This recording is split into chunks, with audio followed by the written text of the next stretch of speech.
that cable car.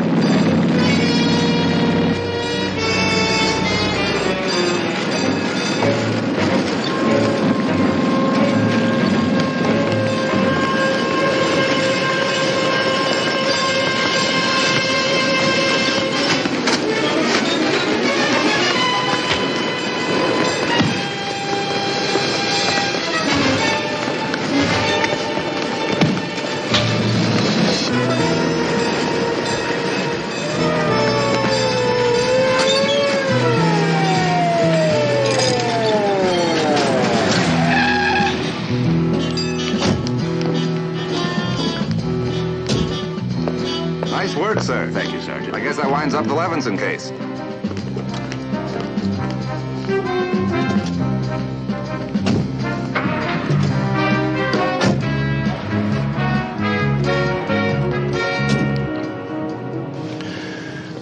Push the seat back a little, will you? It's a lot better. If I were you, Commissioner, I'd spend the evening in a hot tub.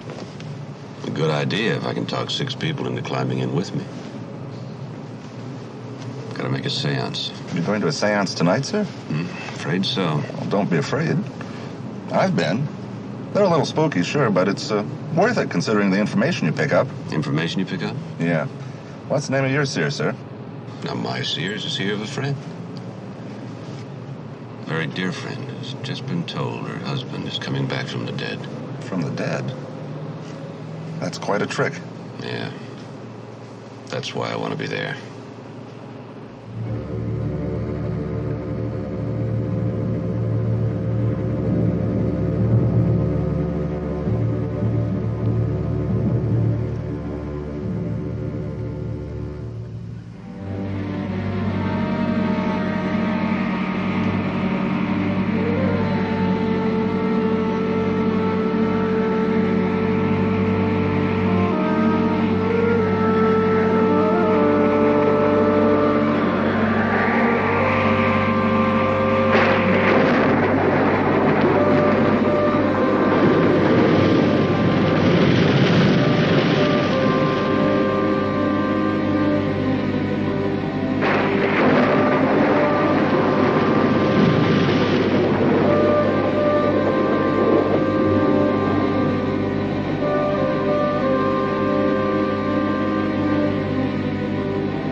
We are here among the dead, waiting for you who are out there in the great beyond to communicate with us. We ask that you make your presence known. Ours is a distinguished group here tonight. Commissioner of Police Stuart McMillan and his lovely wife.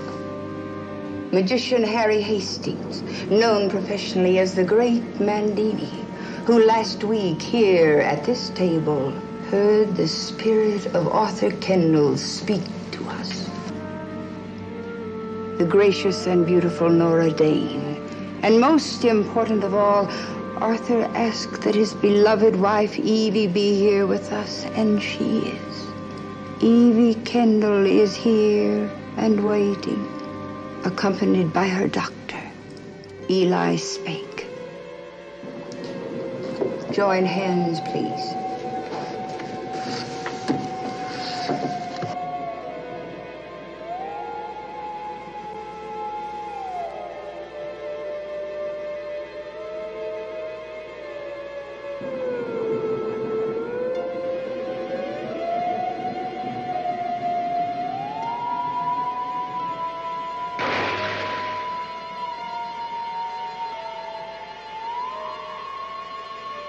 Well, old Gabriel's apparently putting in an appearance tonight. Now, that's her best trick. From here on, it's usually downhill. I feel the presence of Arthur Kendall. Arthur is trying to get through.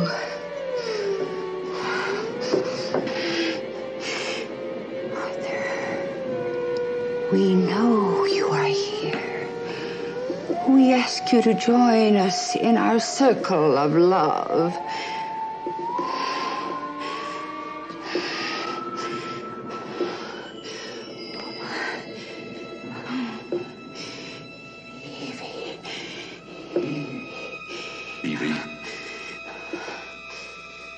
Evie. Evie! Evie! Oh, Evie. Oh, Evie. Why? Why did you kill me? Why did you murder me?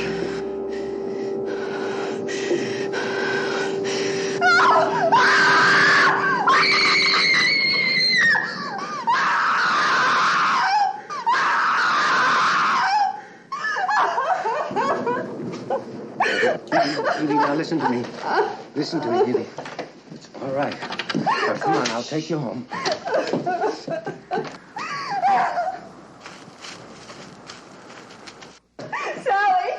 Sally, come with me, please. Are you coming, Nora? No, I'd just be in the way, but please tell her again how awful I feel. God, to lose your husband's bad enough, but to have him called from the dead. I should know. Mine called from Hong Kong last night to tell me that the alimony'd be late again. Oh, well, at least it was a friendly call. Nora, will you tell Mac that I went with Evie?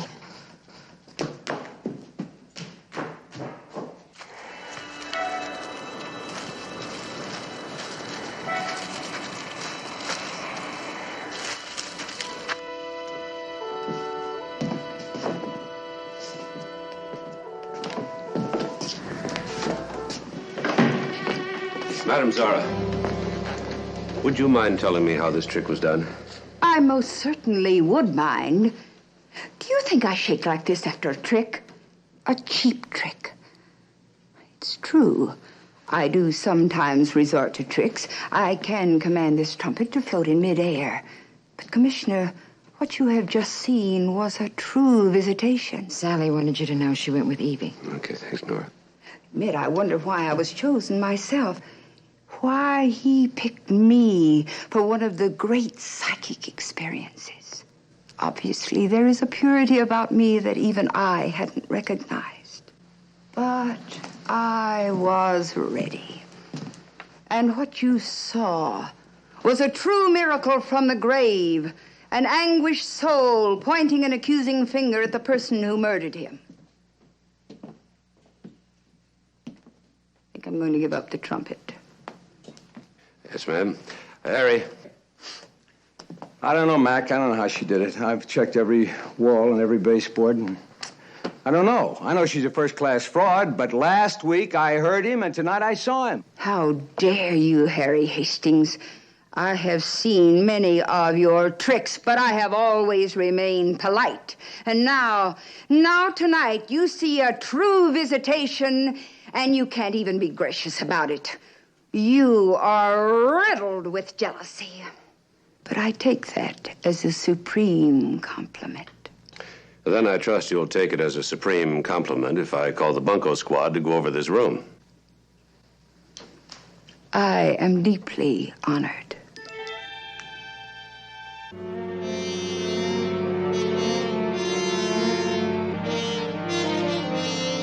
I didn't kill him. I didn't kill him. Of course you didn't, Evie. We all know that. And why did he say it? Why? We don't know that it was Arthur. Mac doesn't believe in ghosts. I don't either. Look, she really should be resting now. No. Evie, you're going to take a sedative. You've got to rest. No, not yet. I want to tell Mac and Sally everything. That can wait till tomorrow. No, now.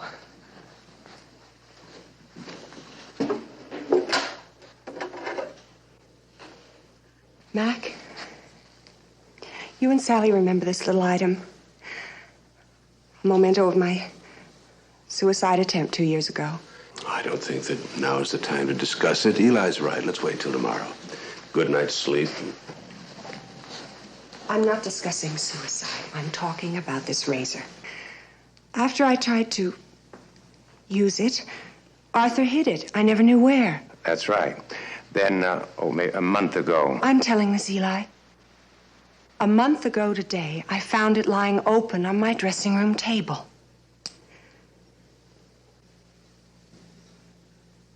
And only a week later, I opened a closet door and found a suit of Arthur's clothes hanging there, caked with blood. Darling, must you? Yes, I must. And yesterday, an oil portrait of Arthur that had been put away in storage. Come with me, please.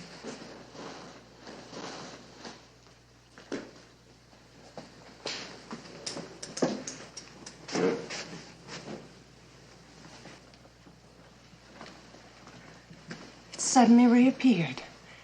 There on the wall. When the maid saw it, she quit. I stood here staring up at it and remembered the day that I tried to quit. That was the worst fight that Arthur and I ever had.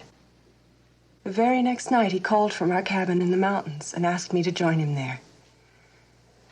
But I didn't. No, I didn't. I wasn't the one that fired that gun. I never went. Evie, you were proven innocent. Yes.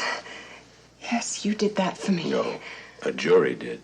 Evie, you've been through more than enough for one night. Now, please, take a sedative now. No. No. Evie, what is it?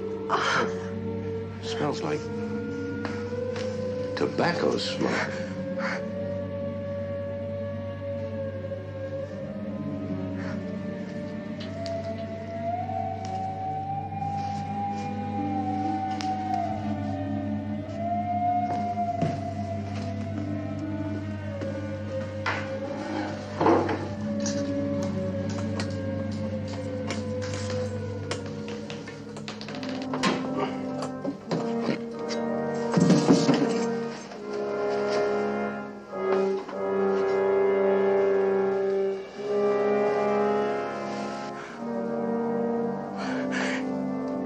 It was my last birthday present to him. Why is this happening? Why? That's why we're here, Evie. Find out why. And Mac will, Evie. It's Arthur. It's Arthur.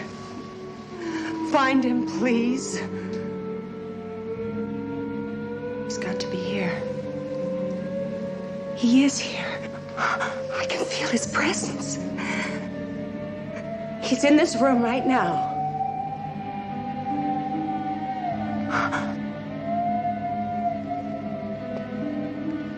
Show yourself, Arthur. Show yourself, Arthur.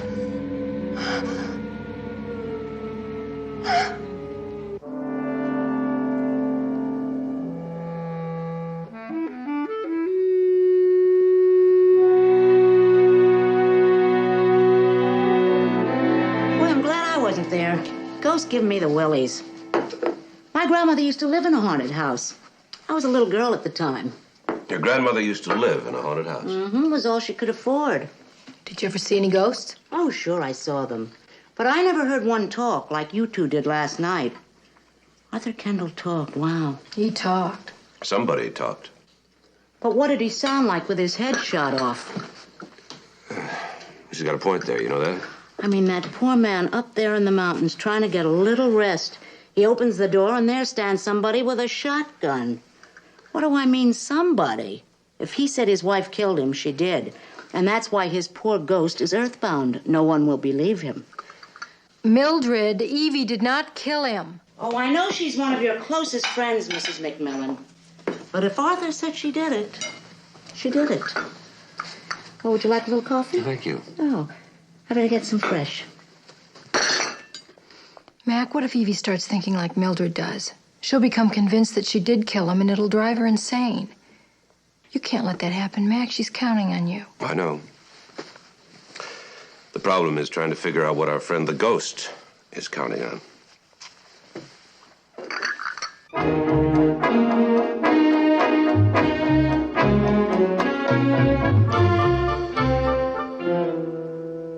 We covered every square inch of that seance room, sir. Nothing. Marnie Ellsworth couldn't have been more cooperative. She's been waiting all her life to be investigated by a bunco squad. Yeah, well, I also had them check into her past. Always a lot of hocus pocus, but always within the law. What's that odor? Oh, oil of cloves, sir. I got a molar that's killing me. Nice smell, huh? Very nice. There it is.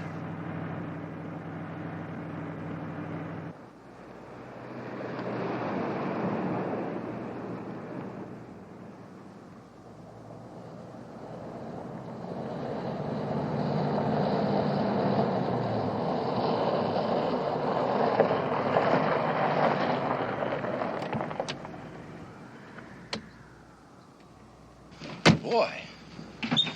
When Harry Hastings says a man's home is his castle, he isn't kidding. Hello in there.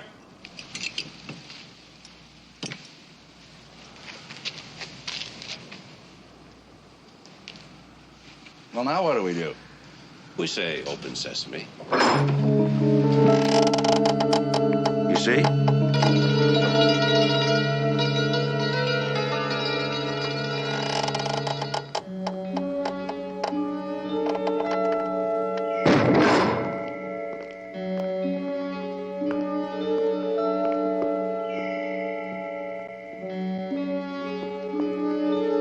Mac, I'm on lower level 2. I'll go first, Sergeant.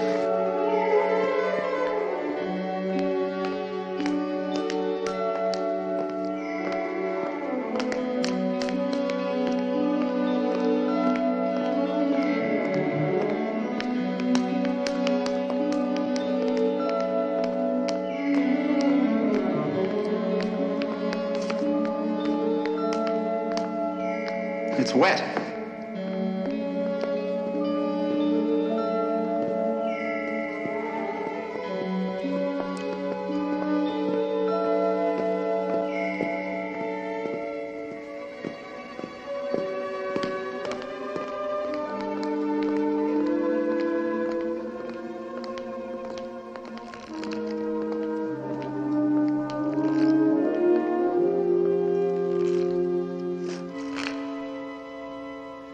Hello, Mac. Sergeant Enright, this is the great Mandini. Sergeant? Well, we're getting the hands in shape, putting together our new show. Didn't know you gave him any more, Harry. Well, except on special occasions, I don't. Like the circus, the day of magic, the day of the magician is almost over. Night of the wizard, twilight of the gods, you might say. However, I'm booked into one last grand tour. We're opening tonight at the Club Castile. Toothache, Sergeant? No, I'm just a little on edge.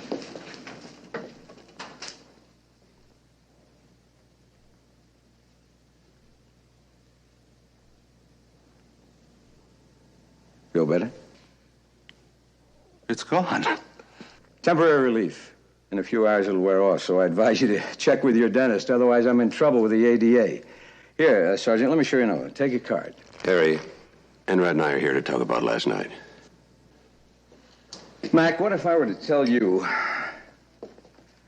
What if I were to tell you that I didn't think it was a trick? Oh, come on, Harry. You don't believe in ghosts any more than I do.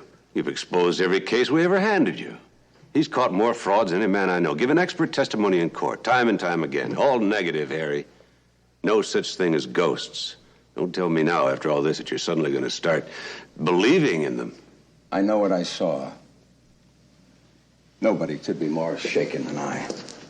You can't honestly believe that Arthur Kendall came back from the dead and talked to us. Mac, please try to understand what all this means to me. I mean, the search to find the supernatural has been the quest of every great magician, and for obvious reason. With all our illusions, tricks, devices, we still secretly want to believe that such a thing does exist, called the true magic, that extra step into the unknown. And last night, after all these years, I witnessed it. I heard it. I saw it. My body, I felt cold, clammy. Because I knew that here it is. The dead can return. And no wizard of legerdemain, myself included, could ever create an illusions so real as the ghost of Arthur Kendall.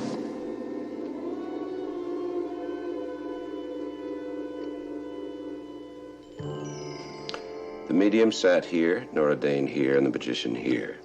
Evie Kendall here and Dr. Spake here. Sally and I sat over here. Arthur Kendall appeared about here from my sightline. We checked, sir, and there was no evidence of projection equipment or mirrors to create the image.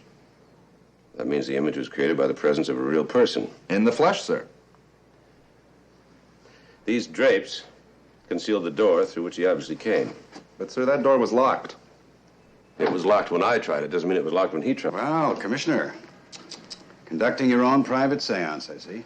No, just consulting the future, Chapman. Trying to see if the district attorney is ever going to win a case. That's good, Mac. Very good. Now look into the past and see if you should have won the case of Evie Kendall. Why? You thinking of putting a ghost up on the witness stand? I'm dreaming about it. Especially about the part where he testifies to the fact that she killed him. What's your angle? Justice isn't an angle, Commissioner. Why don't you turn that into a bumper sticker? You know that Evie Kendall was acquitted of that murder. And even if she walked into this room right now and confessed, the laws of double jeopardy would prevent you or anyone else from taking legal recourse. So, what's your angle? Well, let's see.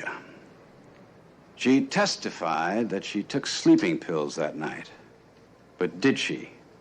She could have driven up to that mountain cabin, killed him, and who would have known? If I can prove she lied about that alibi, we've got her on perjury, 1 to 14 years. Look, Chapman. Evie Kendall is in a very delicate and dangerous state of mind. This is not the time to force her to relive that case with a lot of hard questions. You and your wife are just too close to her, Max. She could have done it, you know, and a thing like murder shouldn't be allowed to just lie there. No, it shouldn't, and it should have been solved by now. It could have been solved by now. Tell me, Mac, what bothers you more? That you saw a ghost? Or that you let a murderess get off scot-free?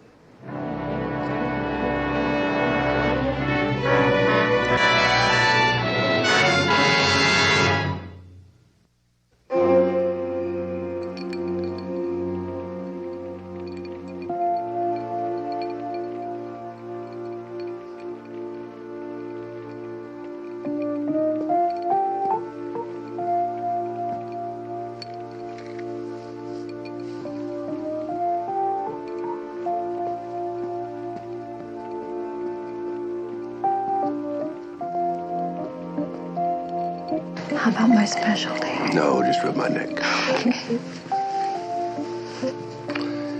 Did you ever have the feeling you were being used, Sally? Mm-hmm. Mm-hmm. It's the way I feel.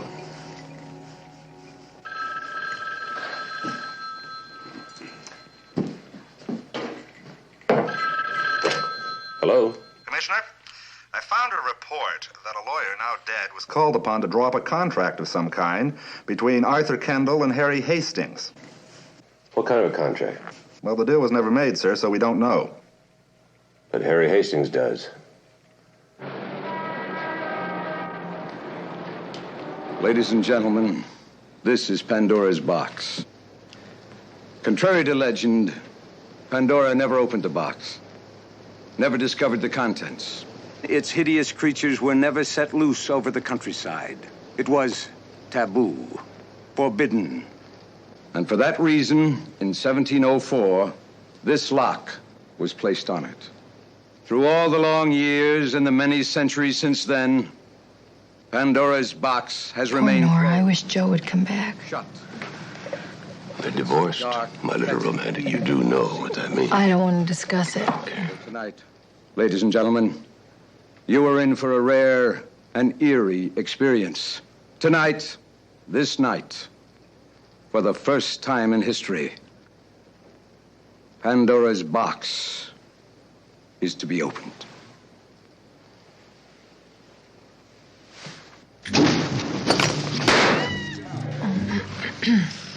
Scare you? Great looking.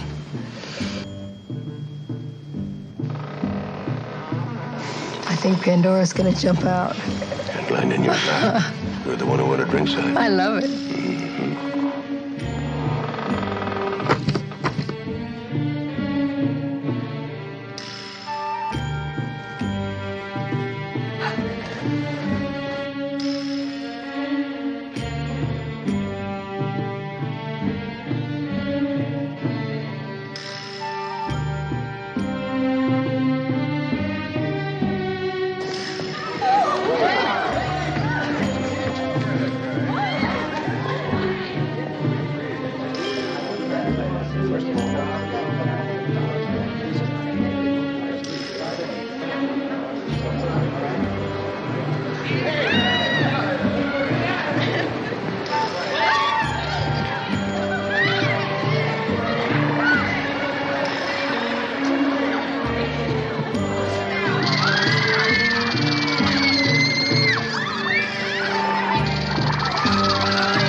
Mac, he's terrifying those women. I'm not easily frightened, but if I were, well, it'd be enough to drive you batty. You do think it's a little scary, don't you, Mac? Do you suppose that was the deal? What? The deal between Arthur and Harry. To drive Evie out of her mind.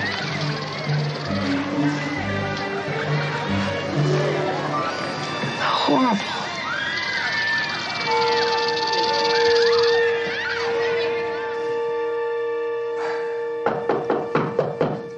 Come in. Great show, old great Mandini. Absolutely terrifying. You want to see my goosebumps? Sally, no. I could show you a few of my own. You mean you scare yourself? Only on opening night. That Pandora's Box illusion's quite a horror show, Harry. I hope so. You always end your act with a number that leaves them screaming? That's my trade, Mac. It's part of it anyway. It could scare the wits out of anybody.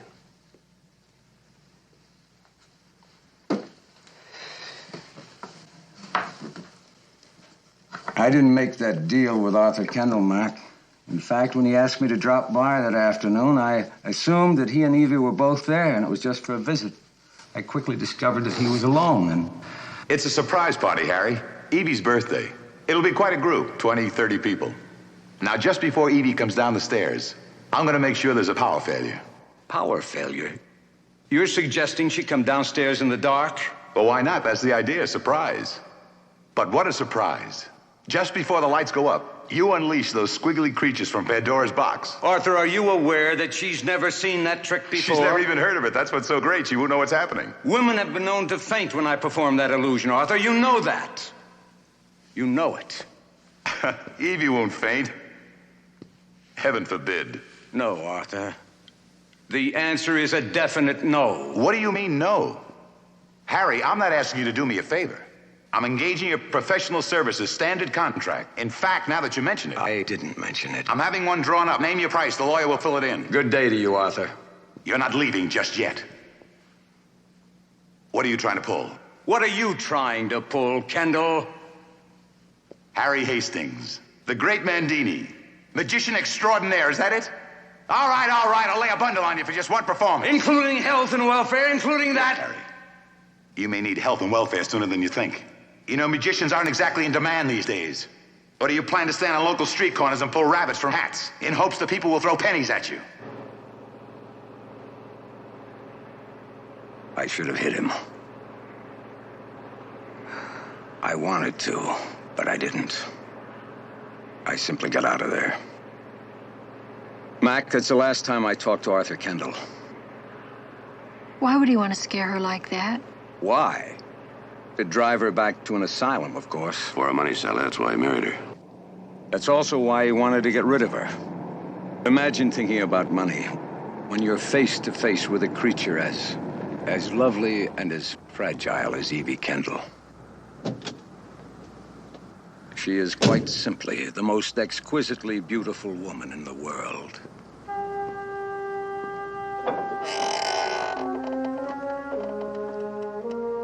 Mac, he's in love with Evie. Isn't that nice? I hope so.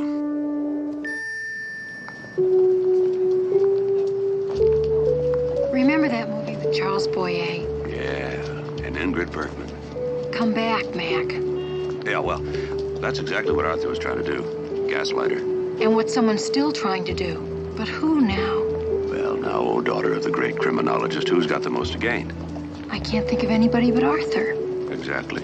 But he's dead. You sure? Well, how could he be alive? He couldn't.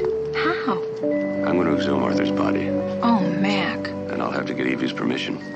Suppose we're wrong. Don't think I haven't thought of that. I feel fine. But you obviously have some bad news for me. What is it, Mac? Not bad news. No, I have a proposal I'd like to make to you, but I don't want it to upset you. I'm fine, really. Propose. Evie, has it ever occurred to you that Arthur might still be alive? Mac, how can you even say that? Because no one can prove his appearance at the seance was a trick, and I refuse at this late stage of my life to start believing in ghosts. Mac, do you really think he's alive? We don't know, of course, Evie. We have to be sure. There's only one way.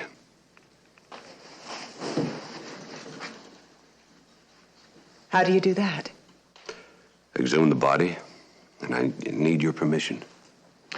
No, you're taking a terrible risk subjecting her to this. Eli, please. Mac, if you feel it's the right thing to do, then do it.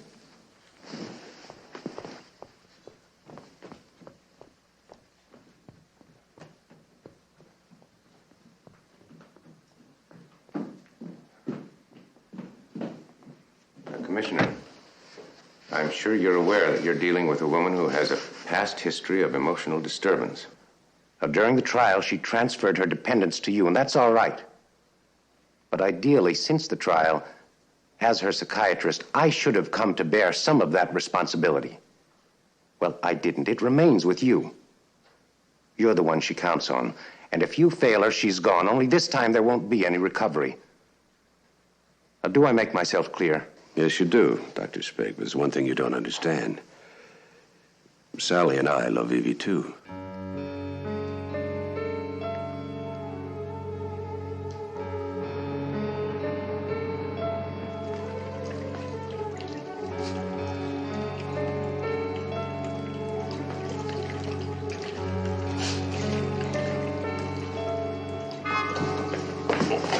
Where's Sykes? He went to get the coroner's report. Did he say anything? Only that he wanted to tell you himself, though he was smiling. Commissioner, I've got great news for Great, let's hear it. Well, first of all, because of the intervening year, it was impossible to get any fingerprints. Did you get a haircut? Yeah. Come on, Sykes. Thought so. Well, then we checked for bone fractures. And there was no discrepancy between the corpse and Arthur Kendall's medical record. What did you find out? The dental plates. It so happens that the man who did those plates is a friend of mine. As a matter of fact, he did this bridge. Take a look at that work, will you?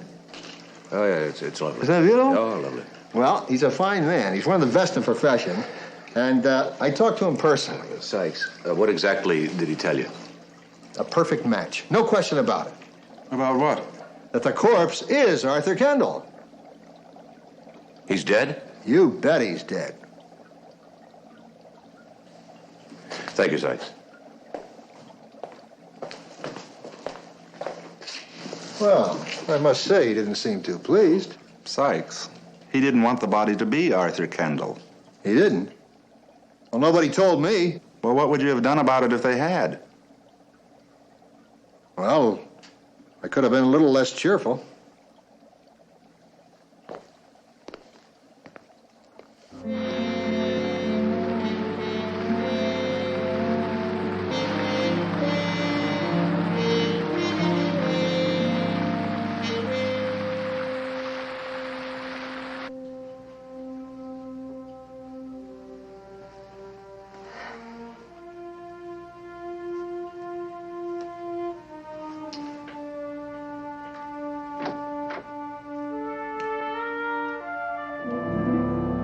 No.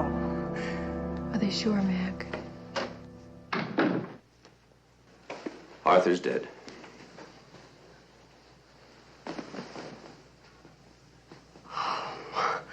And we're back where we started, aren't we? Oh, Mac.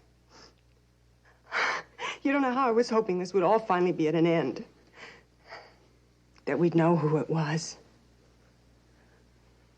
I was counting on it. I was counting on it, too, Evie.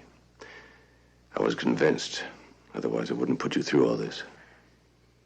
Well,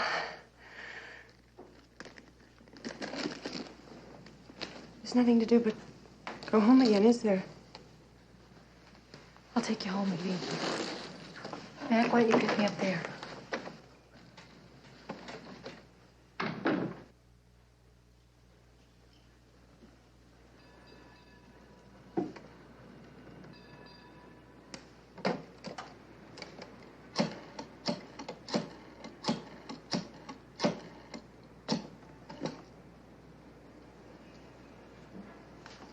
Dr. Spake, please.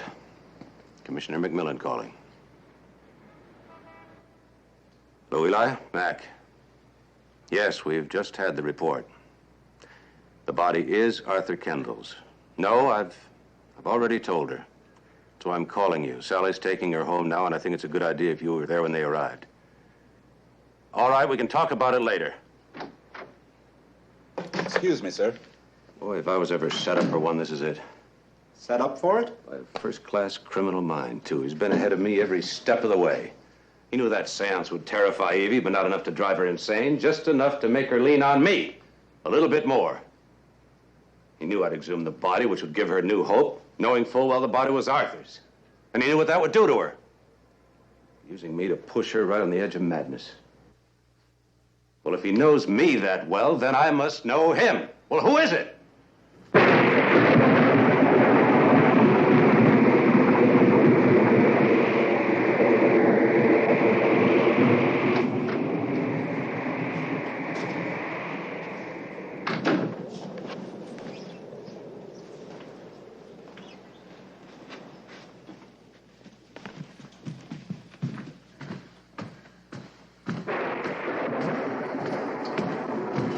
Maybe I better call Dr. Spake. Here. Your husband called earlier. Thank you for bringing her home, Mrs. McMillan. I'll just wait downstairs for Mac.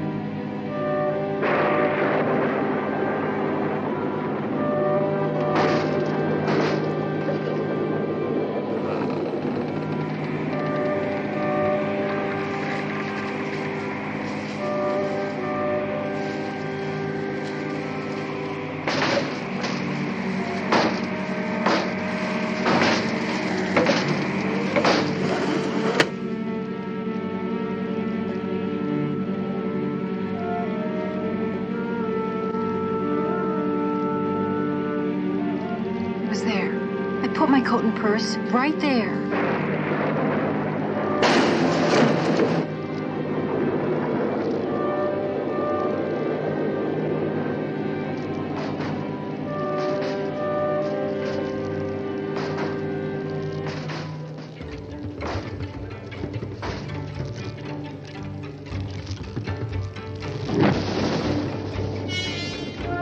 That was it.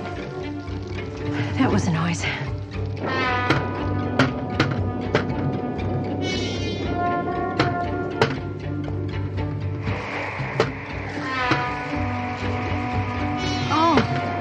Nothing. The window to the French door's open. Sally. Sally.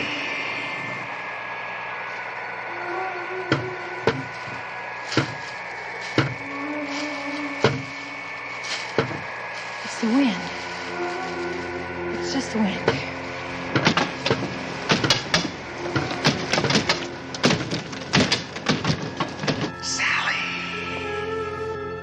I know what you're trying to do. If Evie were to come downstairs and see her best friend screaming like a banshee, then it would really drive her mad. What am I talking to? I'm talking to the wind.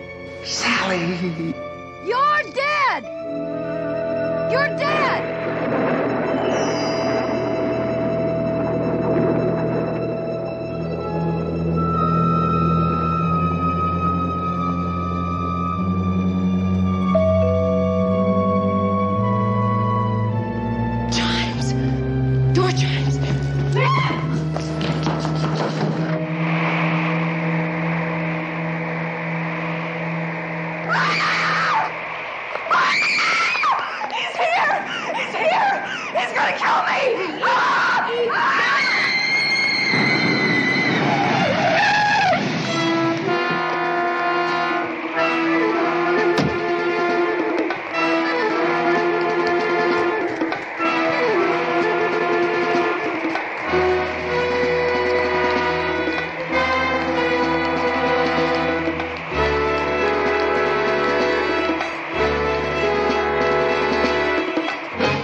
you're to blame for this.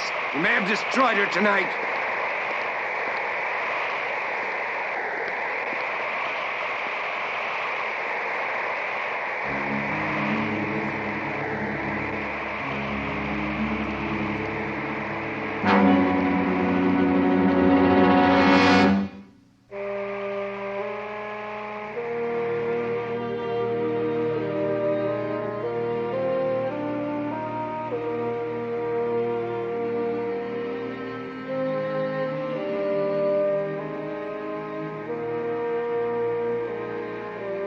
Human mind. It's a primitive fear of the unknown. It's remarkable what it can do to you. Who could it be? Fear of the dark. Motive, motive, motive. Mildred says you disturbed his grave. She says they don't like that. Mildred also Sally, says... stop thinking about that now. Really.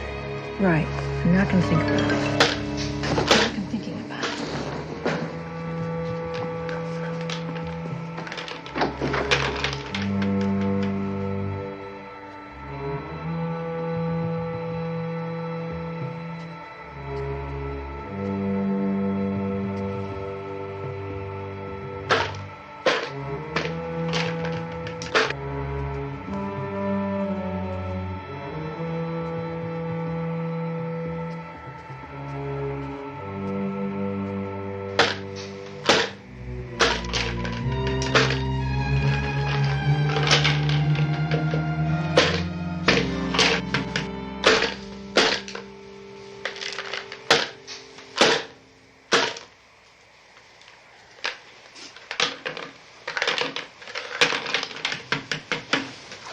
Mildred.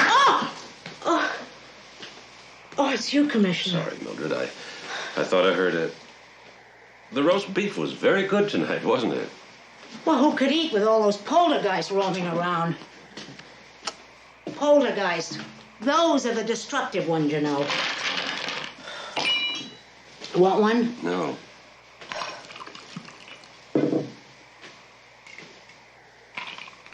Oh. Want another one? No, one was enough. Well, I asked.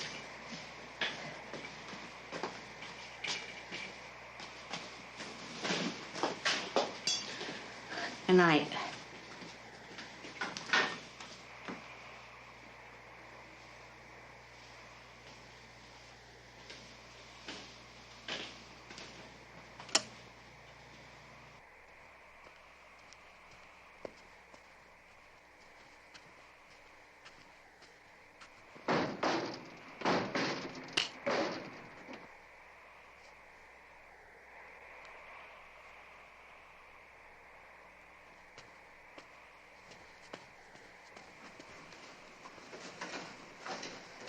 It was Mildred getting ice cubes. I thought it was Mildred. It was just that I was thinking that...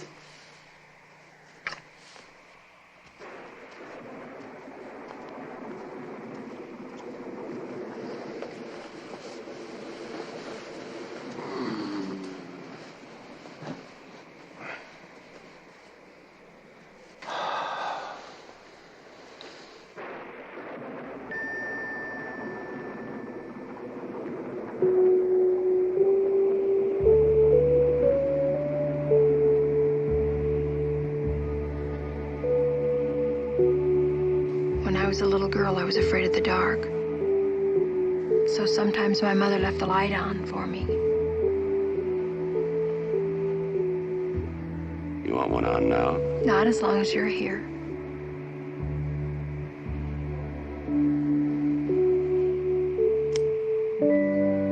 Thank you, Mac. I love you too.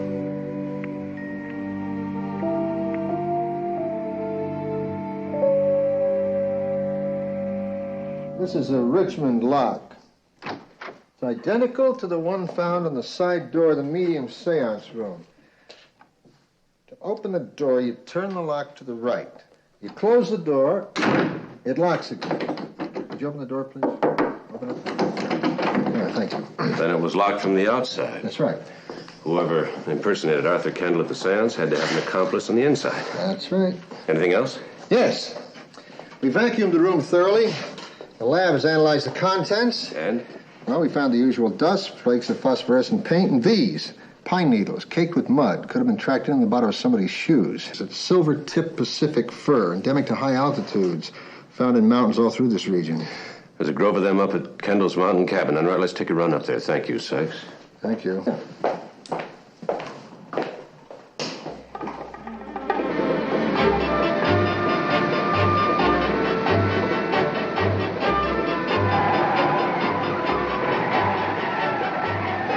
Since you're so busy, Sergeant, you know I don't mind driving. No, I can handle it, Commissioner. I can handle it. You should have gotten the number of that dentist that Sykes was recommending so highly. Well, as a matter of fact, sir, I did. Oh, good. When's your appointment? Huh? Oh, it's right about now. You sure you don't want me to drive? No, I'm fine, sir. I'm fine.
Commissioner, I wish you remember that I'm the one with the gun. Thank you, Sergeant. I'll try to keep that in mind.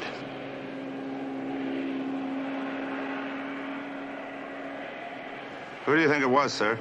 I don't know. Let's go see what he didn't want us to see.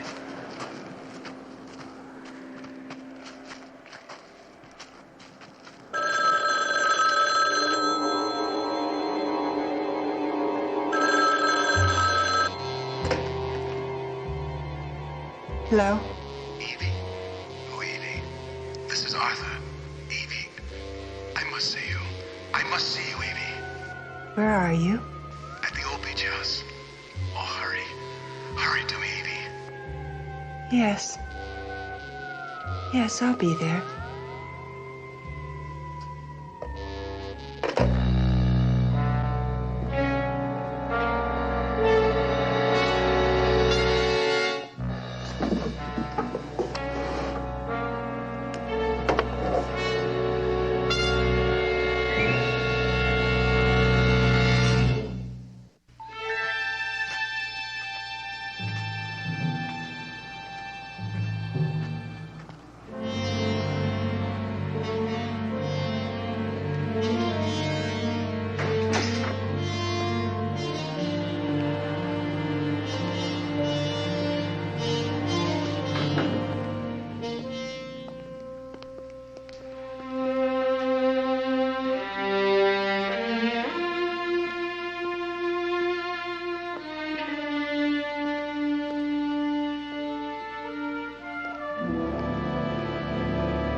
Enright.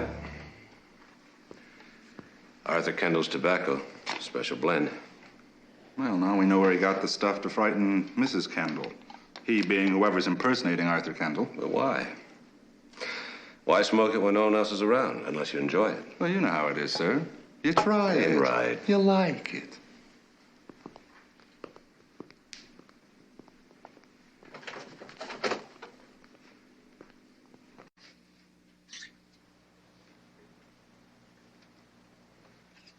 Commissioner? Whoever it was had female company. Take a look. That's the dress Nora Dane wore the night of the seance. Then you think that she was the one that opened the door that night? Now I do. Well, then Nora's husband, Joe, must be our ghost. She just pretended that he was overseas. Actually, he was here all the time trying to gaslight Mrs. Kendall. Why? Nora and Joe have nothing to gain if Evie's put away. Only Arthur Kendall, her husband, could get the money. Well, maybe they made a deal with Arthur Kendall. Well, that's no good. He's dead. This thing really hurts. Who else had a motive? Yeah, that's better. You know, sir, I bet I wind up needing a bridge just like Sykes. It's expensive, too. Because you always have to have two of them made in case you lose one or one gets broken or... Enright? Oh, I'm sorry about the odor, sir, but it really helps. You're a genius. Well? Call that dentist. From here? Find out if Arthur Kendall had a spare plate made. That's it. Kendall had a spare, and he stuck it in the corpse's mouth. And pick up Evie. I want her in protective custody. And put out an APB on Arthur Kendall. Yes, sir. Boy, an all-points bulletin on a dead man. Wait till they hear this one. Commissioner? Yeah? If Arthur Kendall is alive, who's dead? I'll get the answer to that right now. Arthur Kendall is dead, Mac. You've got to believe me. You're lying, Nora. Arthur Kendall is alive, and you're conspiring with him to drive Evie insane. Oh, Mac, I'm surprised. Come off it, Nora. School's out. You don't know what you're saying. Don't I? No. You think an investigation won't prove you and Arthur are having an affair? Oh, all right. So we had an affair. So what? So what? Out of that affair came the plan to get Evie's money and take off. Oh, now you're the one Of who's course, crazy. you had to get rid of a husband, and Arthur had to get rid of a wife. It worked out just fine, didn't it? It isn't. Get Evie committed! Not too difficult where a man as clever as Arthur is concerned. Mac, you're wrong. Am I? Mm-hmm. Something went wrong that night at the cabin, didn't it? Your cute little trick backfired, and all of a sudden you're involved in a murder. Mac, you're wrong. You are dead wrong. Am I? Why don't we ask Joe?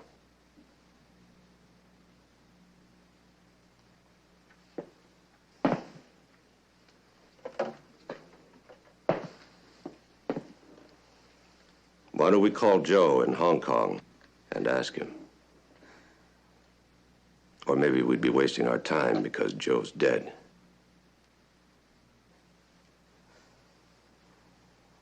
That is Joe in the coffin, isn't it?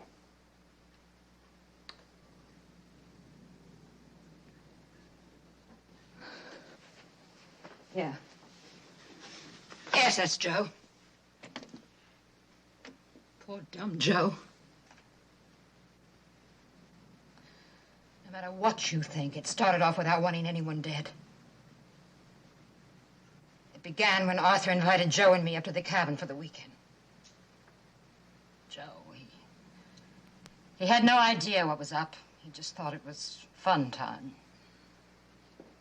Then Arthur called Evie and said he was up there. Yes, that was the plan. When she arrived, I was to say, why, Evie, don't you remember? You phoned me and invited Joe and me to spend the weekend here. Then when she went home, Arthur was going to insist that he hadn't called her at all.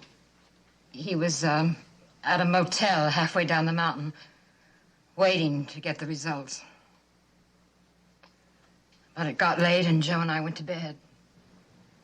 Then in the middle of the night, there was a knock on the door, and I told Joe that must be Evie.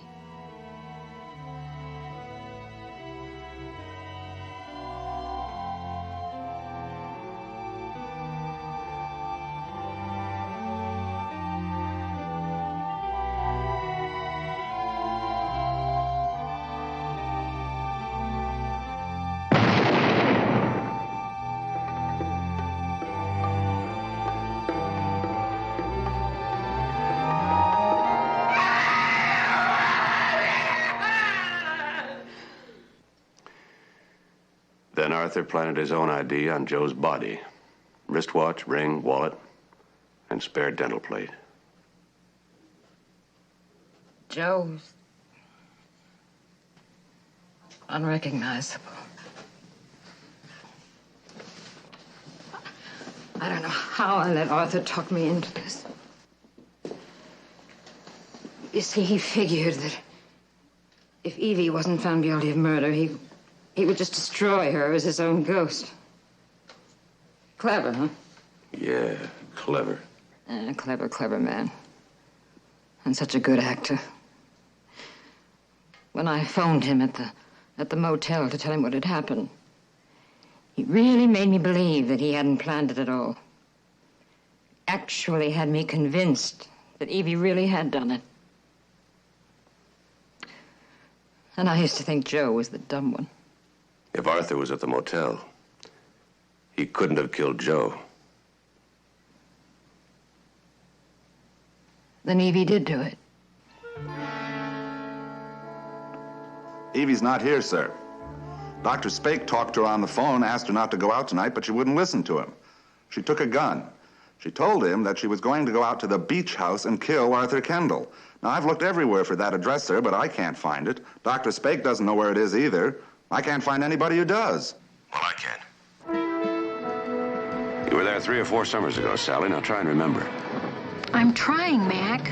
I remember the street, and then I remember I used to turn right at a billboard. I remember the billboard because it used to say Wilson for DA, and that was that guy that you caught trying to bribe the jury. Well, don't you remember a more current landmark? Yes, there. Mother Boland's brown bread. Turn right there, right there.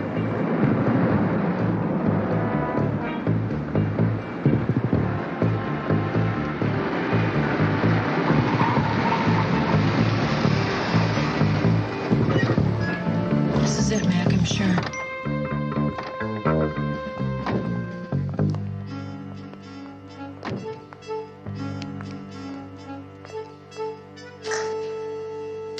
Oh, Mac, we're too late.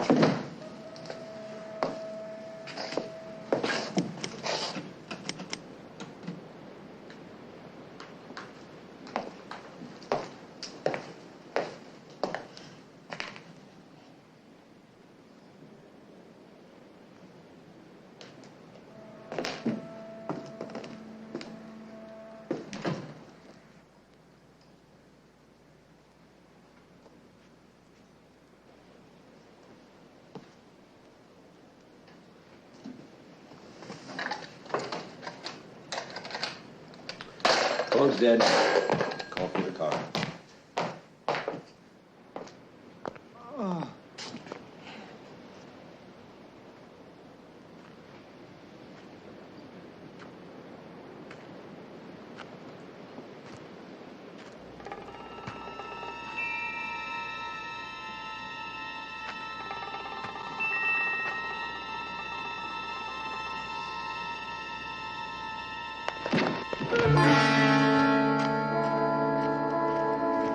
It's Arthur. It's Arthur Kendall.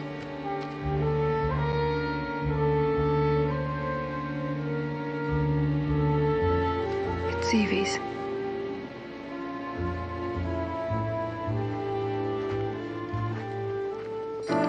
That's correct, Enright. Yeah, the ambulance is leaving now. Yes, he's alive. We put out an APB on Mrs. Kendall. And Nora Dane's been booked on criminal conspiracy. Very good. Anything else I can do, sir? Yeah.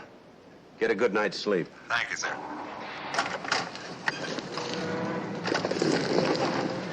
Feel okay? Poor Evie. Imagine being driven to murder. You think she shot Arthur? You don't? Not with that fight that went on in the house. Of course, Evie's no match for Arthur. He must have fought with a man. Or if we believe in the Equal Opportunity Act, a very strong woman. Mac, come on, you're onto something.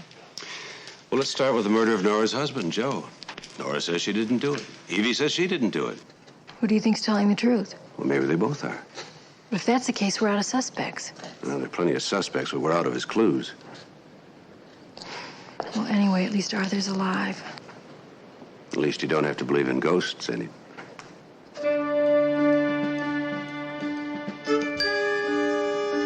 Sally, I love you. You better. What did I do?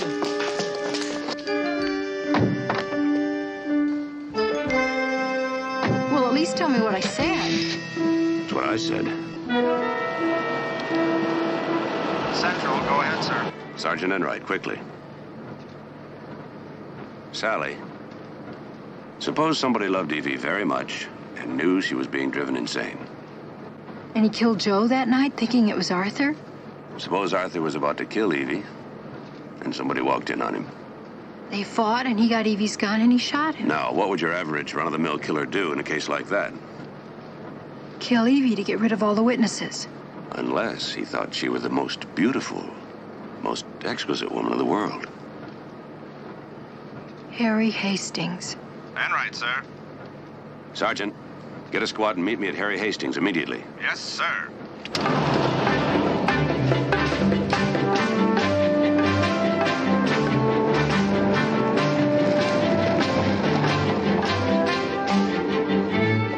You stay here. But Mac... Wait in the car and wait for the police.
As you know, I'm not frightened, but I'll just stay with you so you can see I'm not frightened. Come on.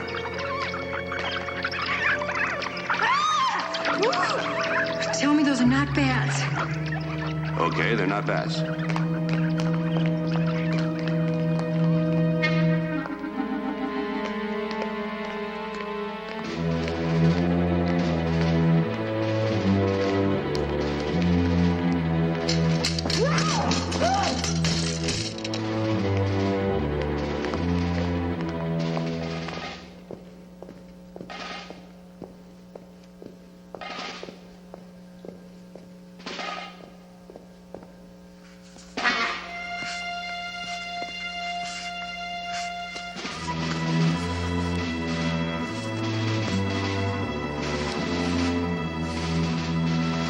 Mac, why is he doing this?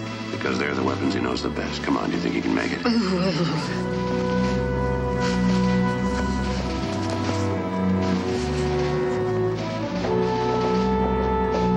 Evie!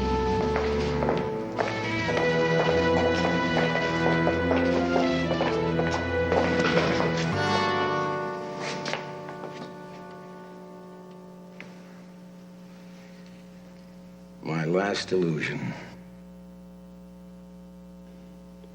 She isn't dead. She's just resting. She'll wake up in a few minutes. Is that the only way you could get her to come with you?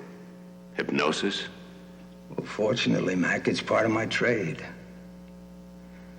You see, mesmerizing an audience helps create certain illusions, makes them quite real, quite real. You agree, don't you, Sally? Mac? Mac, he's hypnotizing us.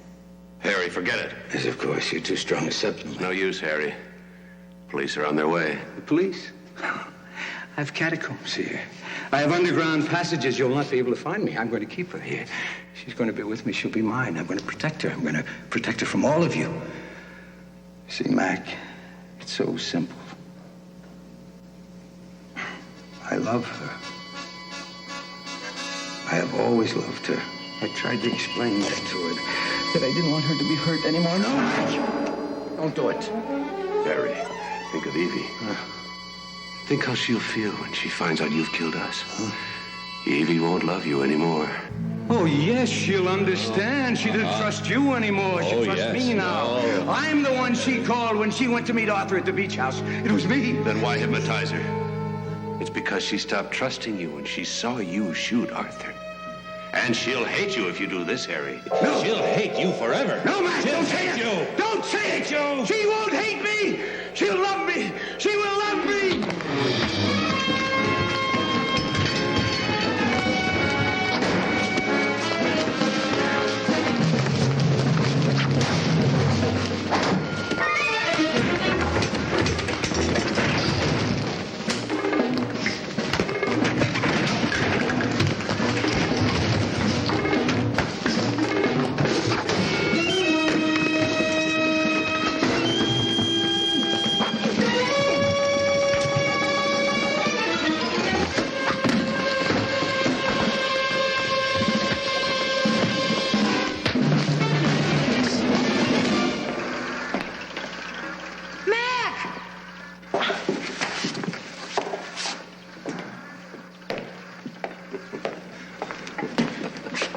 How do you like my fine feathered friend? Be glad you don't have to clean his cage.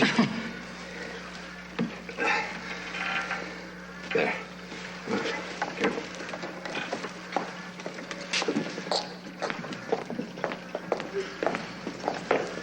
You're gonna be all right, Evie. Harry.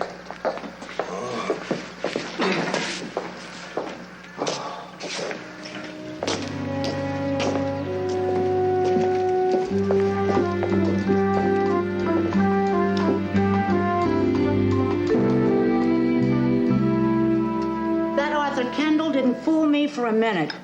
Didn't even act like a regular ghost. Showing up at a seance and accusing somebody of murder who didn't even do it. Arthur thought Evie had done it. Well, how could he think that when he wasn't even dead? Oh, Evie, that's marvelous. And that Harry Hastings, what did he think when the ghost said Evie murdered him? Well, what do you think? He thought he'd gotten away with it. Well, if Arthur really had been dead, he could have used his supernatural powers. Harry didn't think about that. Okay, bye, Evie.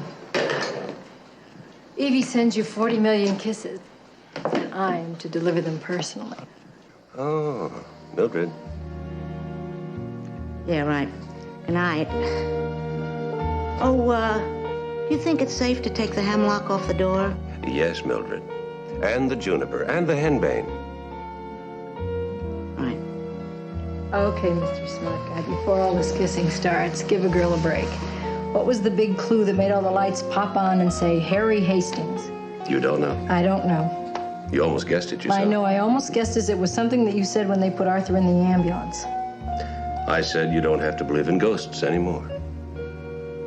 Of course, Harry Hastings believed completely in the ghost of Arthur Kendall because he believed that he had killed him. Oh, I should have gotten there. Hey.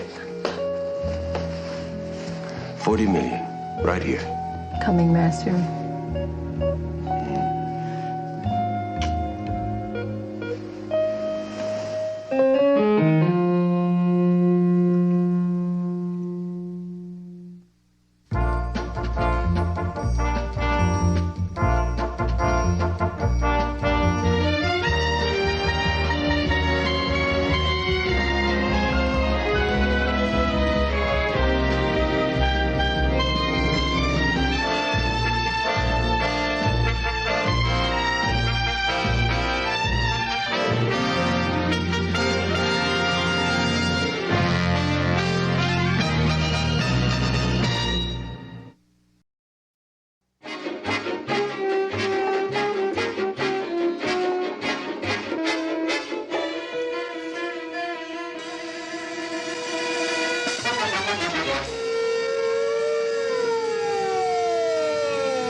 Commissioner.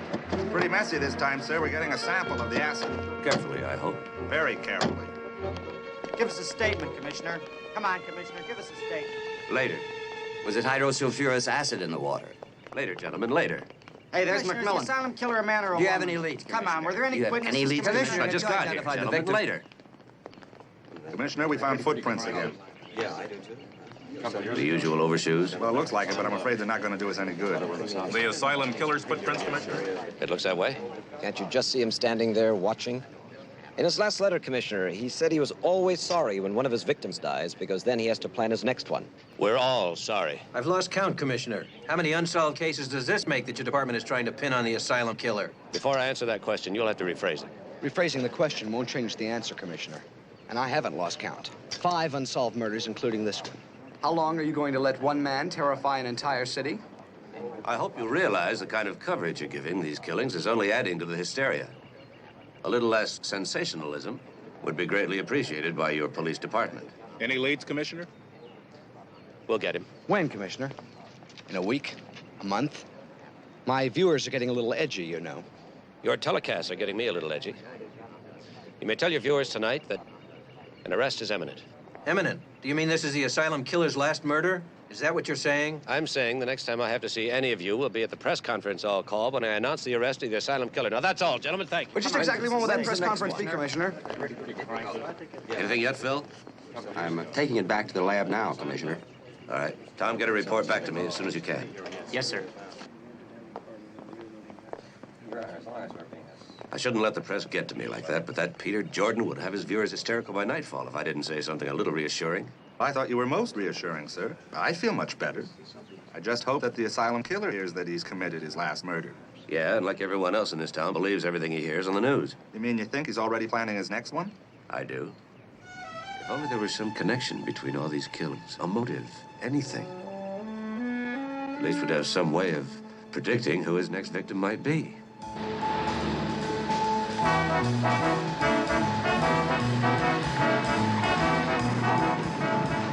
I see you. What do you do? Get your kick stealing the police commissioner's paper?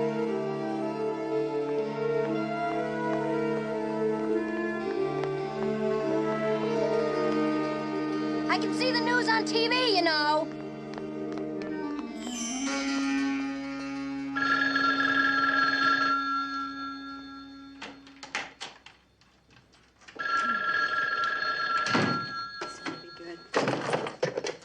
Hello?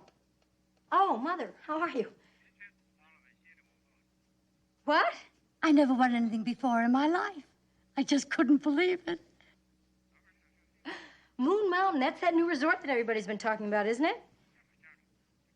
You're leaving right now? That's the way the contest works, they said. You have to be able to go immediately. And of course I am, so I said yes. Except that tomorrow's your birthday, of course. I feel bad about that. Don't worry about that. You can get me something expensive when you get back. Anyway, I'm sure the Mac has got something marvelous planned for tomorrow night. Mother, that's it. The dinner was for tomorrow night. I'm not following you. Oh, Mother, wait a minute. It all started this afternoon when I got a call from McMillan's restaurant telling me that my husband wanted me to meet him for dinner there tonight. Something about a religious holiday that was celebrated by men who worship their wives. What do you mean that doesn't sound like Mac? That sounds exactly like Mac, Mother. Anyway, I went. But I ate alone. Mac never showed up. Well, now I realize it was the restaurant that made the mistake. Mac meant dinner for tomorrow night. Oh, yes, I'm sure that's what happened, darling. That does sound like Mac. Well, have to hurry. See you in a couple of days. Okay, Mother, you have a good time. Bye-bye. Of course that's it. I can't remember my own birthday. Mildred? Mildred, where are you? Mildred, where are you?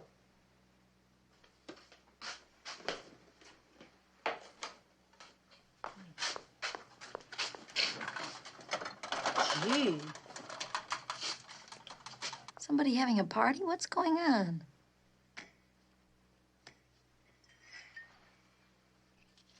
How sweet.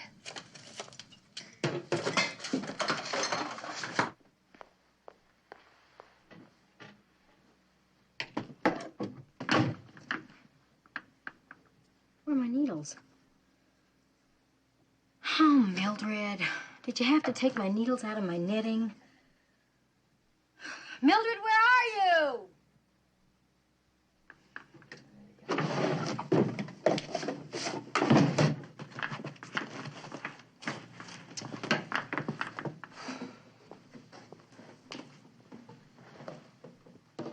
You win.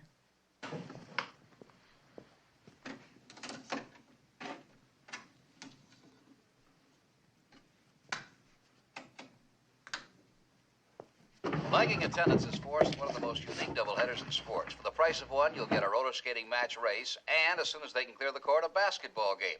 Now, if that doesn't get the fans out, they're threatening to bring in an ice rink for a doubleheader of basketball and ice hockey. Tip from an old hand, all that is really needed to increase attendance is a winning team. Pete? Well, speaking of doubleheaders, the asylum killer promises one next time, too. In a letter sent directly to this newscaster earlier this evening, the crazed murderer boasts he'll deliver his 6th and 7th victims simultaneously and in the immediate future. We go now to Marshall Downs for a report on what local citizens are doing about it. Just what kind of dogs have people been buying lately, Mrs. Maxwell? German Shepherds and Doberman Pinschers, and that's it.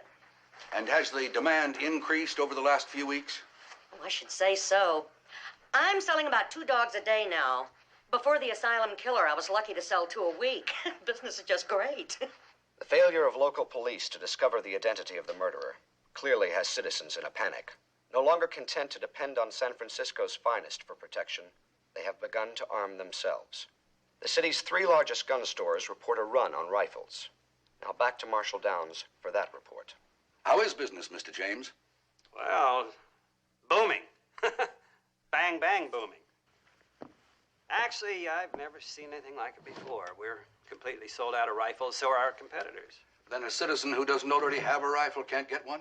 Oh, no, don't say anything like that on the air. We're expecting a big new shipment tomorrow.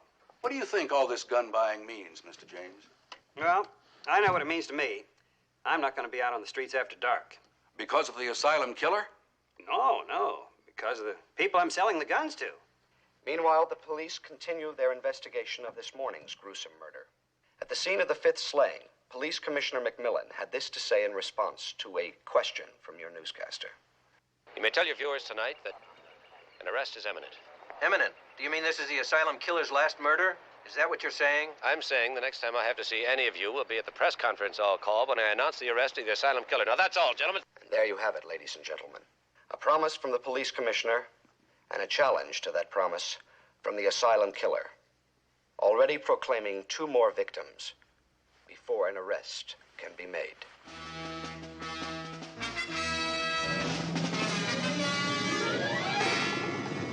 There's no doubt about it.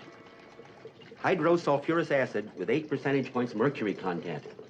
There's only one company that makes it that way. Here.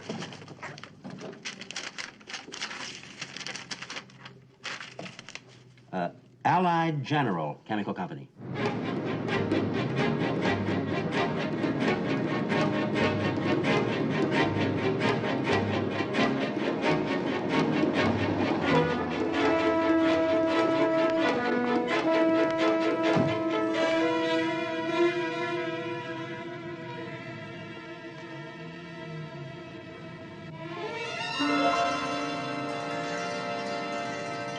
Today, complete coverage of the Bay Area news. This has been KYES. Hi, honey. Sorry I'm late. I called a couple of times, but you were out. Oh, really? I bet if you try real hard, you could guess where. At dinner time? I have no idea. Where? Oh, come on, you're not trying. Well, wherever it was, you don't look as though you were having any fun. Want a drink? No, thanks. Are you all right? No. It's not supposed to show. Not even to me? You look a little down. You want to go out to dinner? Okay, that did it. We've been out to dinner, Mac, to Mi Ling's, Peking duck for 2. Is it coming back to you now? What are you talking about? Actually, the reason that you may be having such trouble remembering is because you weren't there.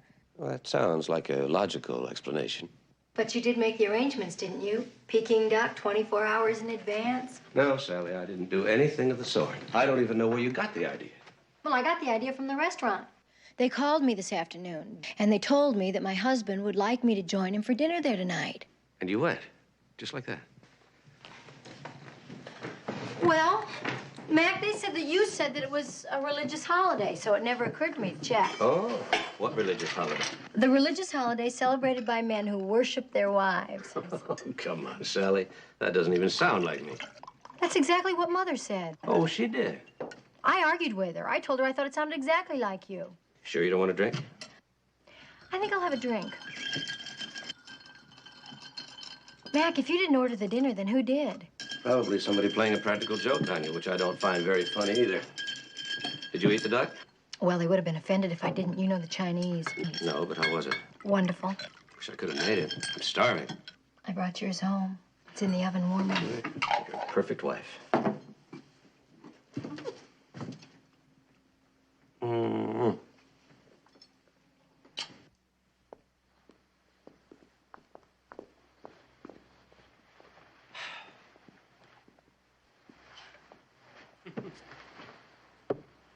Paper come tonight? No, he got away with it again. I don't think that's very funny either, stealing the police commissioner's paper. He's just a dog. He doesn't know who I am. Well, it wasn't a dog tonight unless he's taken up wearing trousers. I saw him dashing off with it when I came home. You saw a man taking the paper? Well, I didn't see him actually taking it, but the paper was gone and the man was running away. What else could it be? I think I'll take a look.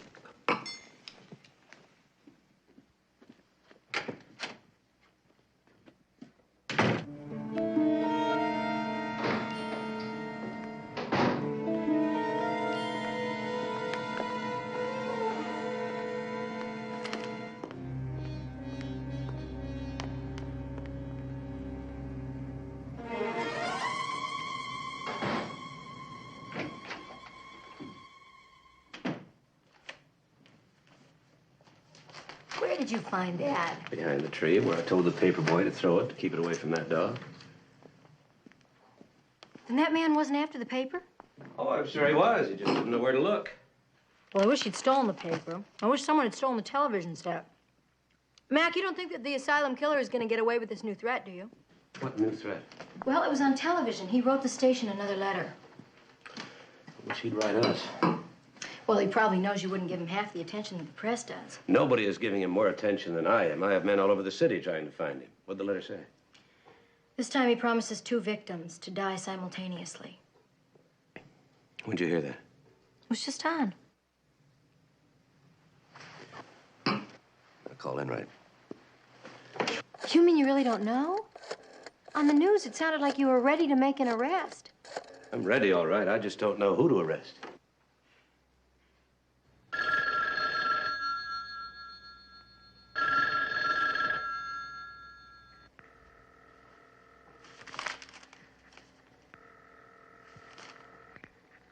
He's not there. Well, here's one for you. What are you doing opening my letter? It's from Mildred. I've been wondering where she was. Well, this will certainly tell you. It says, grow tall, anthill, teabag, say apple tournament. Sounds like Mildred. Gotta see it to read it. Grow tall, go tall, go tall. Got call. She got a call. Aunt Hill. Aunt ill. Her aunt's ill. Teabag, say apple tournament. She'll be back the day after tomorrow.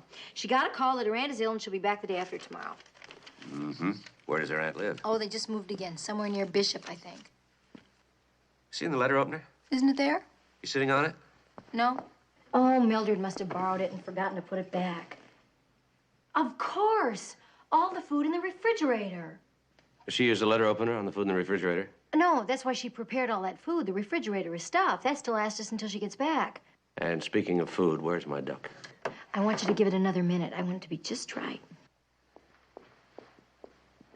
I wonder what she did with it.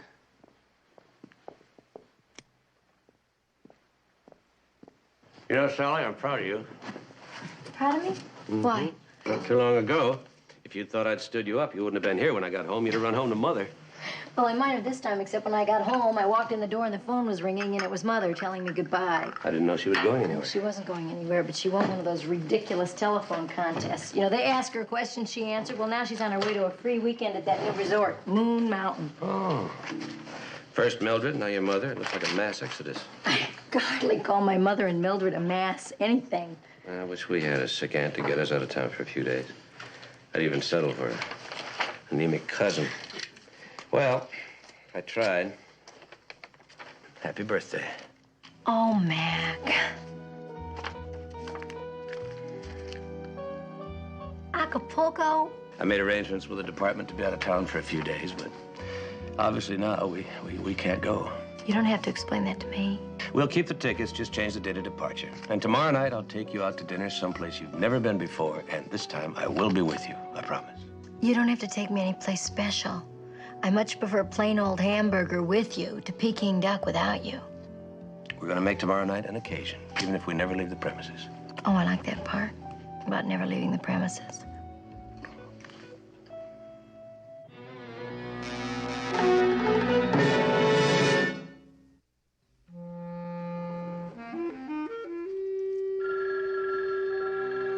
I didn't hear that. I didn't get home in time to hear that. Nobody knows what time I got home. If I don't answer it, they'll just call somebody else, that's all.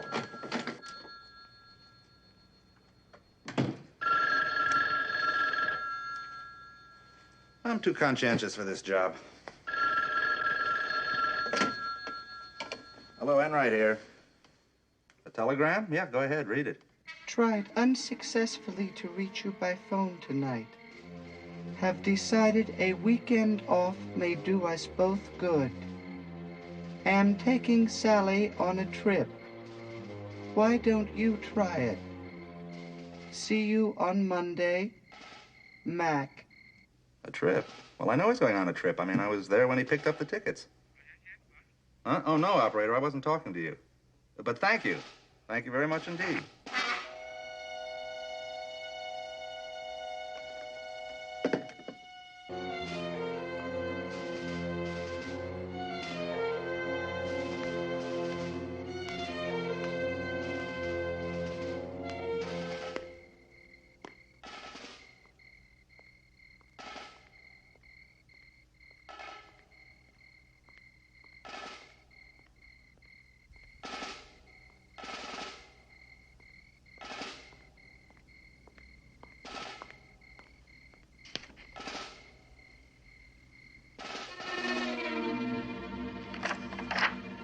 If you tell me what you're looking for, maybe I can be more helpful.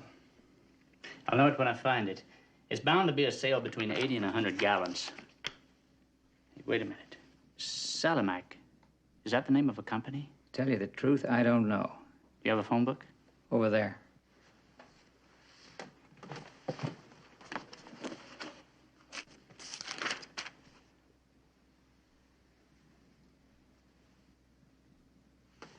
No Salamac company here. Well, it's signed for by Mr. R. Salamac, 250 Trenton. Thank you.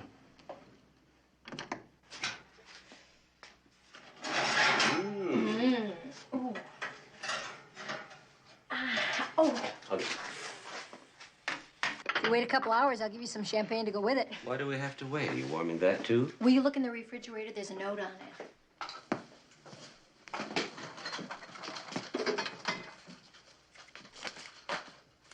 Well, it's from Mildred. You know I can't read it. I know it. It says, "Happy birthday. To be consumed at midnight to commemorate yet another year. Love, Mildred." She makes it sound like an anniversary. Still, it's a good year. Do we have to wait? We do. It's a nice way to begin my birthday.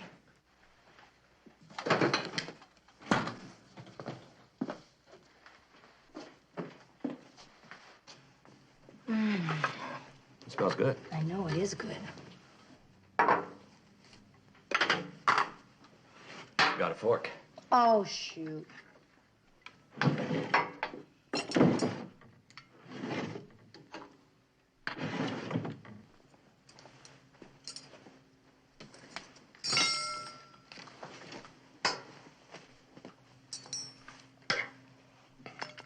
There aren't any knives. Don't be ridiculous. Of course there's knives.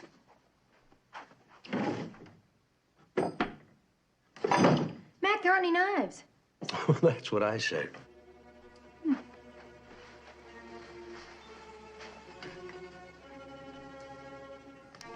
How is it?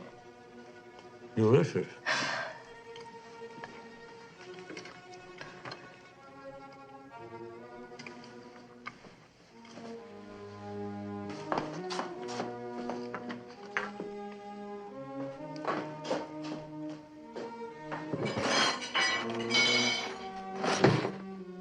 What are you doing?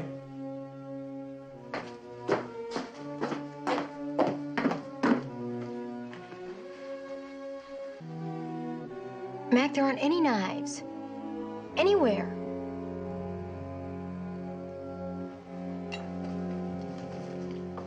I'll check the Sterling. Mac, you don't think that somebody's... That's a ridiculous idea. Knives are gonna be right here.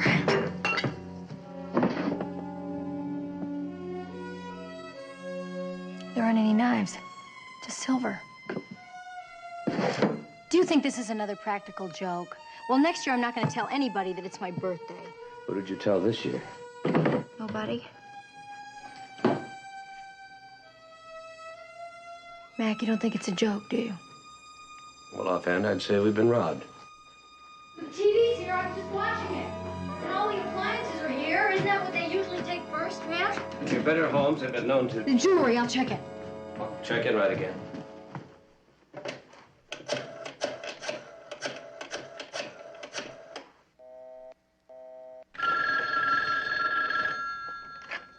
Hello.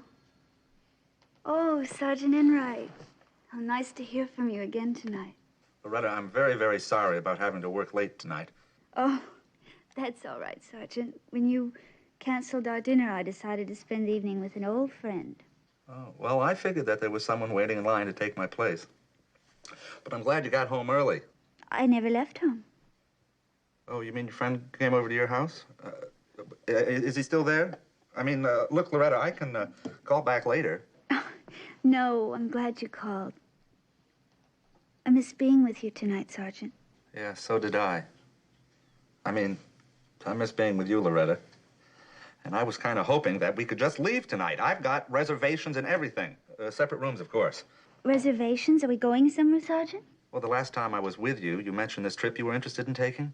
Oh, Sergeant, you don't mean Moon Mountain. I mean, that's the trip this season. You got reservations? Well, I had to throw my weight around a little, but I got them. And, well, is that okay? I mean, is it possible? I mean, will you, Loretta? Tonight, excuse me, but I am talking to Sergeant Charles Enright of the San Francisco Police, aren't I? Is something wrong? You can't go? Well, it's just such an unexpected invitation. I mean, especially coming from you, Sergeant. I've never known you to be so impulsive. Well, it's the first time I ever have been. And if you can't go, it's probably going to be the last. Oh, I can go. I've been waiting for someone to invite me to Moon Mountain ever since it opened, but I never dreamed it would be you. Yeah, well, neither did I. Enright's still busy. Stereos there, antiques, paintings. Nothing is missing. You sound disappointed. Well, I am. It's a little bit unflattering to be told that your jewelry isn't even worth stealing. There's some really nice pieces in here. Camera's still here. Mac, it just occurred to me that man who's outside. He's the thief that invited us out to dinner so he could burgle a house. It wasn't a practical joke at all. It just occurred to you, huh? You'd already figured it out.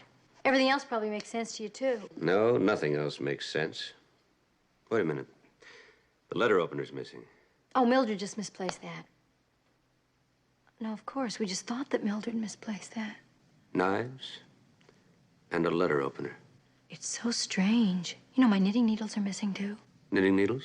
Yeah, well, I was going to knit while I was waiting for you to come home tonight, but I couldn't find my needles. I found my knitting, but I couldn't find my needles. Knitting needles. Knives. Letter opener. Scissors, Sally. Scissors? Of course, everything else was sharp.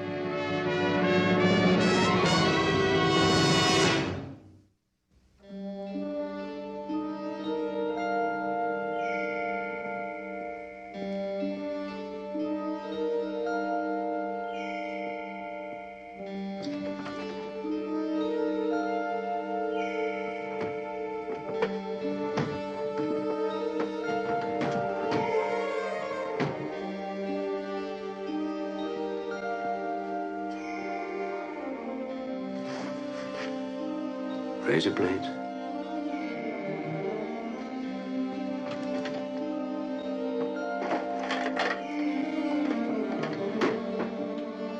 No scissors. Mine too. Let's check in the kitchen.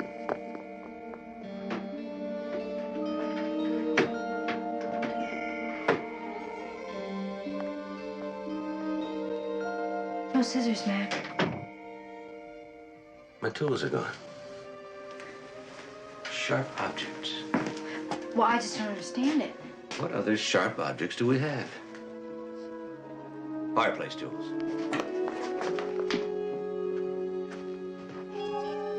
Oh, Mac, I don't understand this. There's got to be a logical explanation to all this. Oh, good, what? I don't know yet.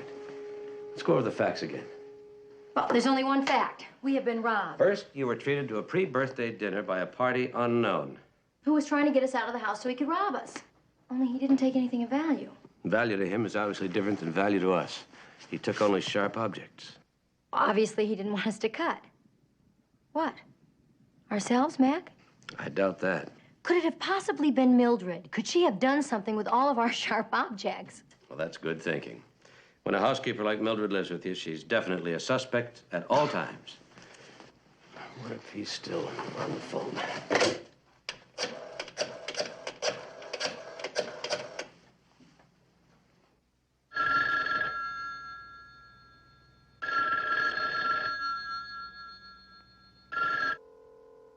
Now there's no answer. It's not like the good sergeant. First he's out, then he's in, then he's out again.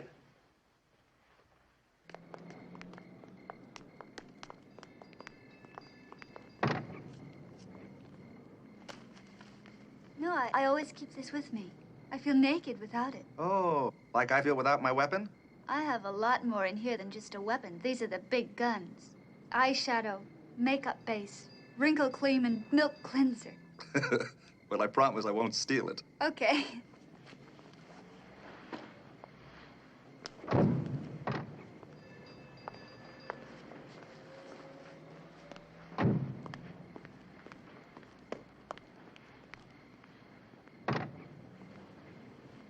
Champagne.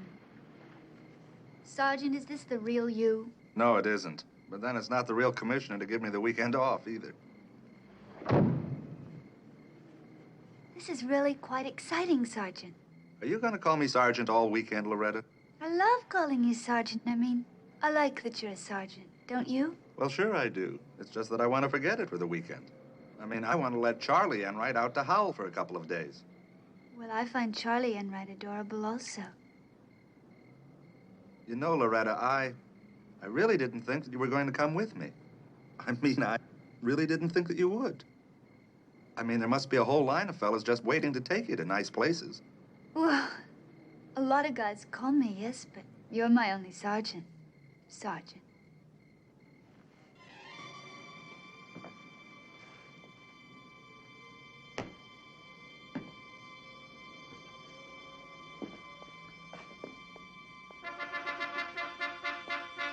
Mac? I've solved it. Oh? It was Mildred. She took all our knives to her aunt's? No, she had them sharpened. Don't you see, some man probably came to the door and Mildred gave him everything that we own to be sharpened. Doesn't that sound exactly like Mildred? They'll be back tomorrow, nice and sharp. Only why did she give him my knitting needles and the letter opener? And the fire poker. Only that really sounds like Mildred, too, doesn't it? I suppose so, honey. Mac, if it wasn't Mildred, then the person that took all of our sharp objects would have to be insane, wouldn't he?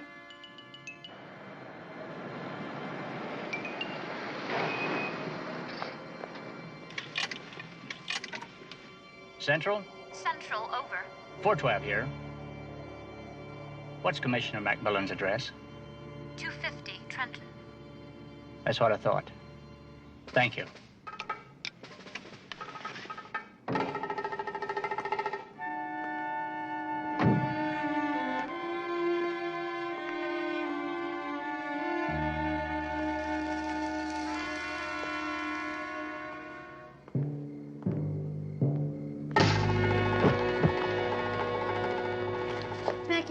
that double murder that the asylum killer has planned. Mm-hmm.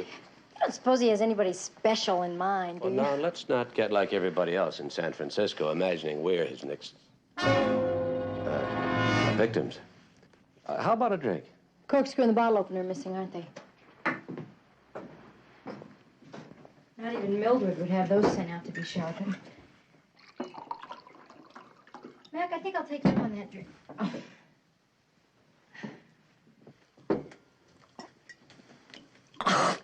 That's so strong. Just what are you trying to take my mind off of? It's what I'd like to get your mind on. Arriba. Arriba. Abajo. Abajo. Al centro. El centro. Al dentro.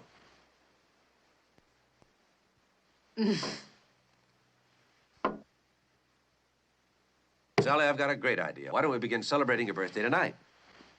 Let's check into a hotel, have breakfast in bed, spend the rest of the day there, and go out on the town tomorrow night. A real 24-hour celebration. What a tempting idea, especially the part about spending the day in bed. You always did know how to make a girl an offer. Then let's go. Mac, next year. I don't think the police commissioner should be chased out of his house tonight. No one's chasing me. I wanted to take you to Acapulco, didn't I? But since we have to stay in the city, the least I can do is take you to a hotel for the night. You're only offering because you think I'm scared. Are you scared? Oh, yes. Then let's go. Mac! Come here. You can't run away every time your wife is a little scared.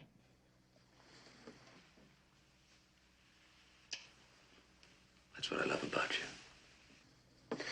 If we stay, do you think you'd be able to sleep? Of course. He didn't take the bed, did he? All right. I'll get a patrol car to cruise the neighborhood. Nothing wrong with that. As long as he doesn't bother us.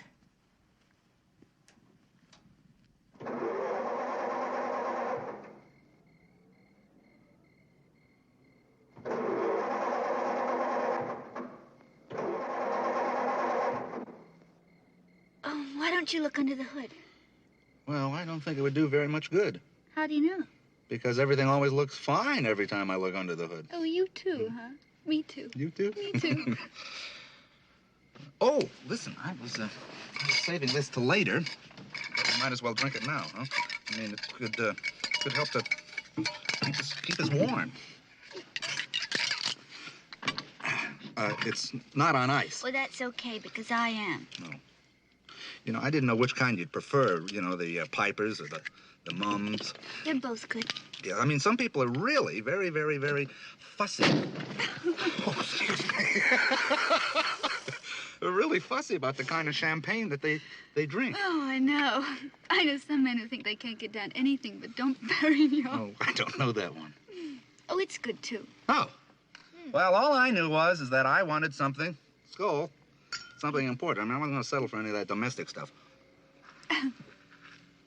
Hey, that's really good.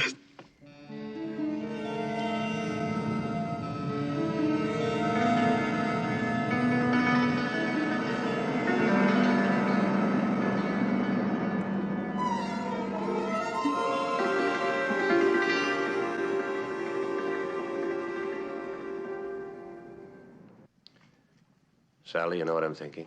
You got a solution. I'm thinking maybe I should go back into law practice. Oh, Mac. Well, it'll be okay if I could keep my public life out of my private one, but I can't seem to do that. Well, it's exactly the way I like it. You know, I'm very suspicious of men who do not involve their wives in their work. And you know yourself that my dad said that my mother could put clues together faster than he could. I wish she were here tonight. Don't you find that a little strange? What? That Mother's not here? But why would anybody want to get my mother out of town? Yeah, well, she does have a way of dropping in unexpectedly. I never thought that bothered you. It doesn't. I love your mother. How nice. Still, I wish that Mildred's aunt could have held on until Mother got back. Do you have a phone number for Mildred's aunt, just in case Mildred does know where the knives are? Not since she's moved. Anyway, Mildred's not going to get there till tomorrow morning. She takes the bus. Mac, you don't suppose there is a possibility that Mildred is going to find her aunt in good health? A possibility that it's all part of the same plan that got me out of the house so we could be robbed, the same plan that got us robbed, and the same plan that got my mother out of town for the weekend, and the I same... think it's a possibility. It's all part of the same plan. Aha! Yes, and it's also a possibility that by the light of day, none of this will seem so puzzling. You're not trying to tell me that you could sleep. You wouldn't care to join me, would you? Well, it's not that I couldn't sleep. It's just that I did have this book that I was dying to finish. What book? A War and Peace. I didn't know you'd started it. Oh, I haven't. I just thought tonight would be an ideal night to start it and to finish it. Well, I probably couldn't sleep either. You are so cute when you lie. How about Scrabble? Scrabble, thanks a lot. How can you keep your mind on Scrabble? Well, if I don't, you know where it will be. Well, I guess I'd better call for help. Call? There's no one around to hear you. Well, I have a car phone. Of course, I wasn't planning to use it on this trip, but it's a lot faster than calling an auto club. You know, I was telling my roommate about all the advantages of dating a man like you, and I didn't know you had a car phone, but I'll put that on my list. Your list? Well, I'd sure like to hear that list. I mean, what does someone like you see in a cop? Well, I think, best of all, I like that you like being a cop. You do, don't you? Yes. I mean, why else would I do it? Well, I'm a model for the money that's in it. Oh, well, I don't know of any cops that are in it for the money. I don't think I've ever gone with anyone that could make that statement.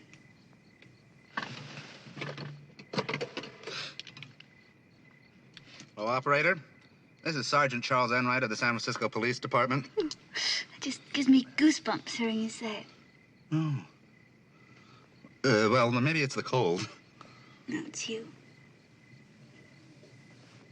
Really? Yes, operator. This is Sergeant Charles Enright of the San Francisco Police. And I think I've just run out of gas. Well, that's all I can get. Rear? Well, why didn't you make it deer? I don't have a D. Oh. Well, you ruined my play. No, here, I've still got one. 2, 3, 4, 5, and 4 is 9. Death.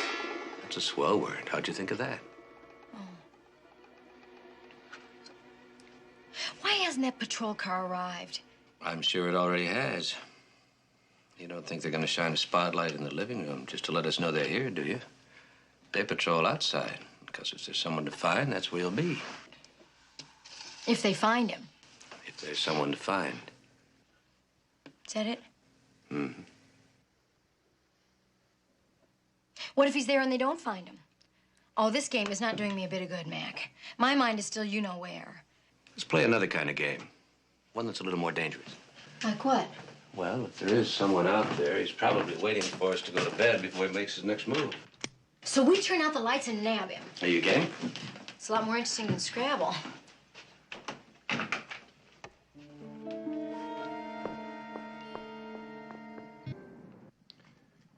Sally, you know what I'm thinking? You got a solution. I'm thinking maybe I should go back into law practice. Oh, Mac. Well, it'll be okay if I could keep my public life out of my private one, but I can't seem to do that. Well, that's exactly the way I like it.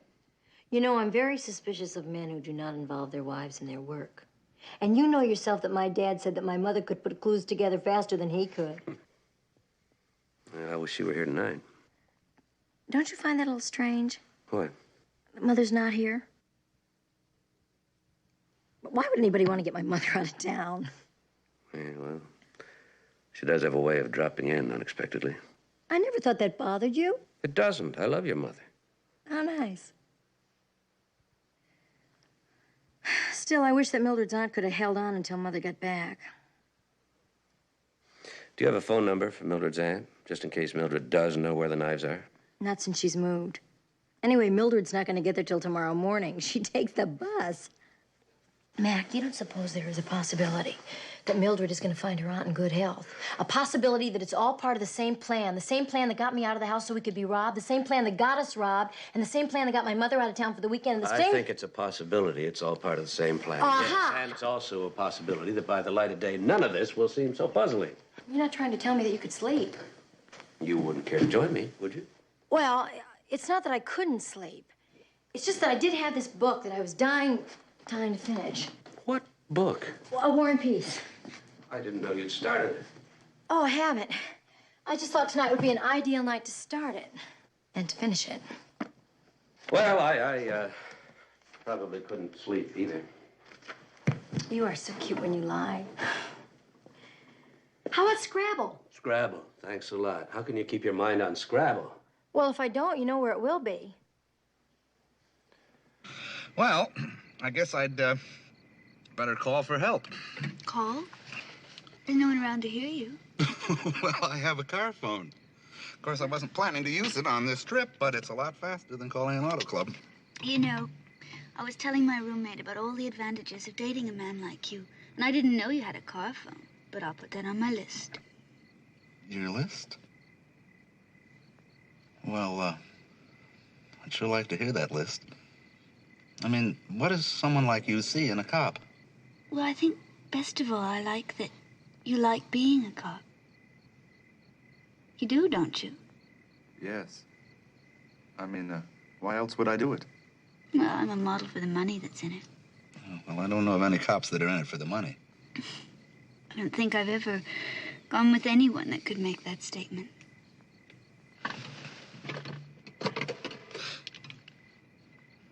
Hello, operator. This is Sergeant Charles Enright of the San Francisco Police Department. It just gives me goosebumps hearing you say it. Oh. Well, maybe it's the cold. No, it's you. Really? Yes, operator. This is Sergeant Charles Enright of the San Francisco Police. And I think I've just run out of gas. Well, that's all I can get. Rear? Well, why didn't you make it deer? I don't have a D. Oh. Well, you ruined my play. No, here, I've still got one. 2, 3, 4, 5, and 4 is 9. Death. That's a swell word. How'd you think of that? Why hasn't that patrol car arrived? I'm sure it already has. You don't think they're going to shine a spotlight in the living room just to let us know they're here, do you? They patrol outside, because if there's someone to find, that's where you'll be. If they find him. If there's someone to find. Is that it? Mm-hmm. What if he's there and they don't find him? Oh, this game is not doing me a bit of good, Mac. My mind is still you know where. Let's play another kind of game. One that's a little more dangerous. Like what? Well, if there is someone out there, he's probably waiting for us to go to bed before he makes his next move. So we turn out the lights and nab him. Are you game? It's a lot more interesting than Scrabble.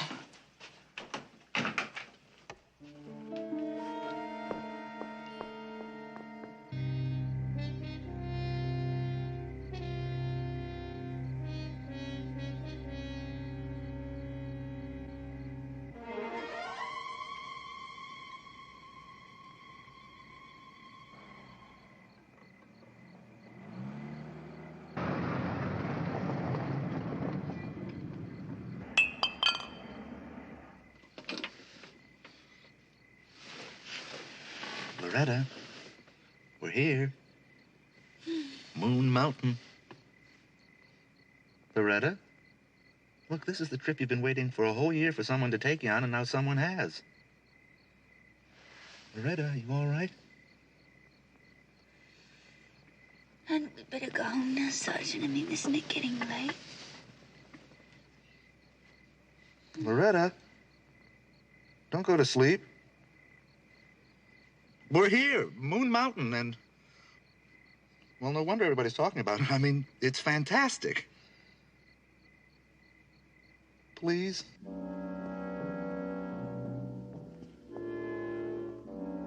Stay here. Okay.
Well, Mac, nothing's happened. What now?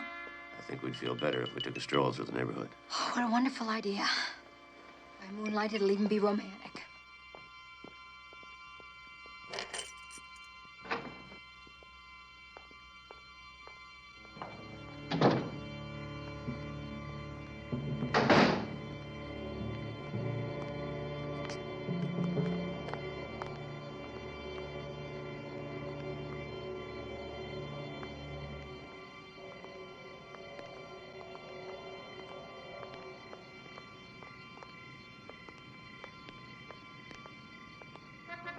Isn't it a perfect night for a stroll? Oh, I always try to take a walk on garbage night. That's when the street looks its best.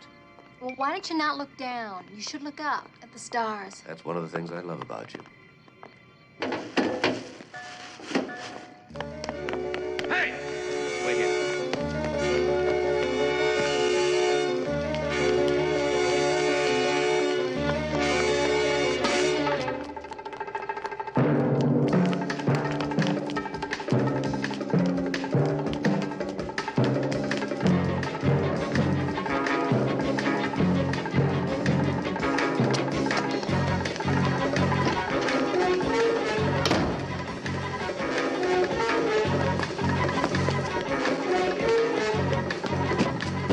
Open up. Police.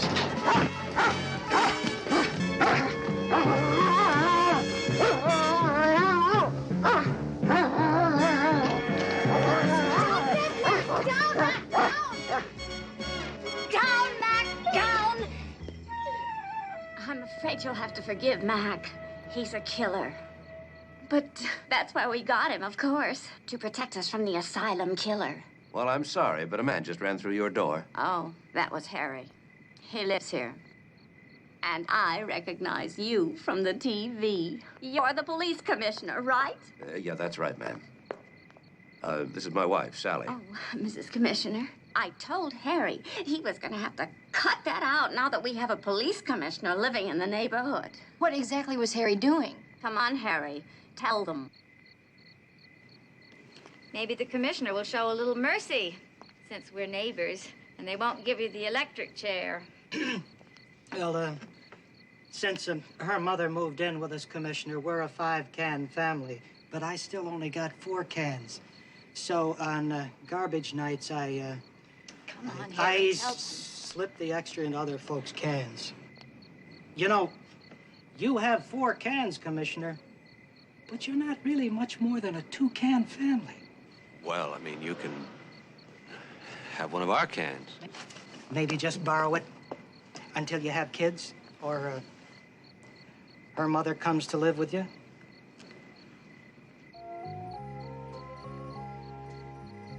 I feel better now, don't you? Isn't it amazing what the mind can imagine? Uh-huh. And how simple it all is when you have an explanation? It wasn't a prowler at all. Hey, it's almost midnight. It's time for champagne. Mm-hmm.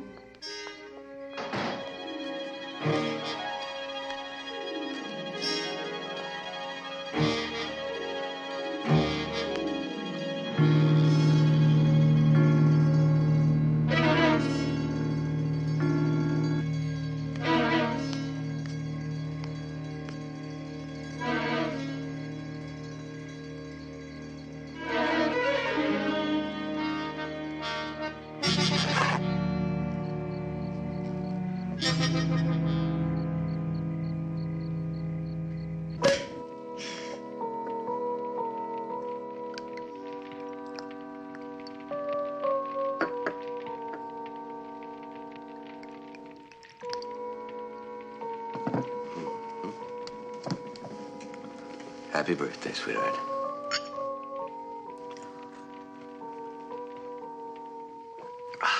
This is going to be a terrific birthday.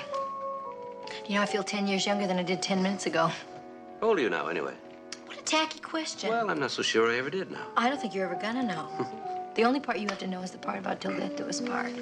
You had to say that, didn't you? Well, it just slipped out.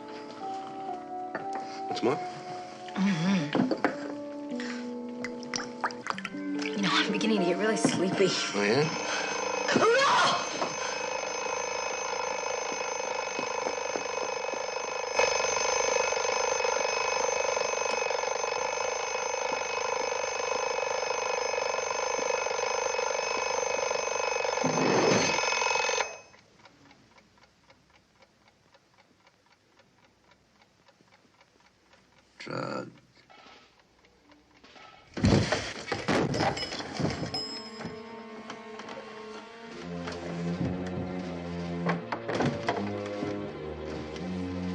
Sally.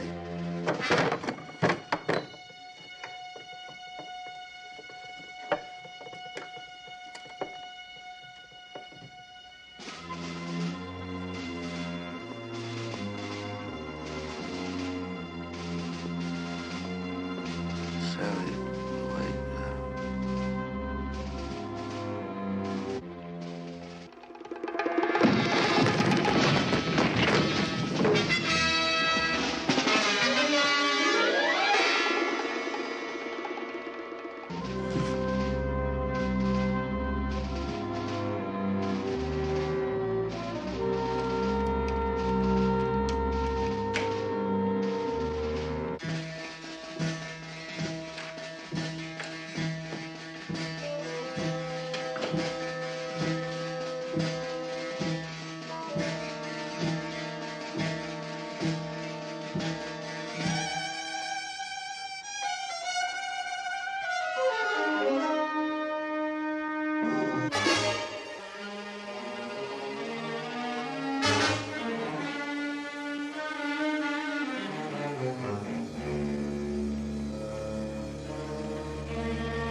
Okay, Joe, we're all set. Let's go over the checklist again. Okay. Food cleared, windows checked, doors checked, check, check, check. What are you so worried about? I don't take chances. Not in this job. Look, I don't take chances either. The list was correctly posted on the door. In fact, what I am showing you is that everything has been checked. Okay. Just seems kind of funny, everything done. They must have got here awfully early. You know what they always say, the early bird gets the worms. Except all we ever gets the bugs.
What is it, Matt? What's happening? I'm not sure yet.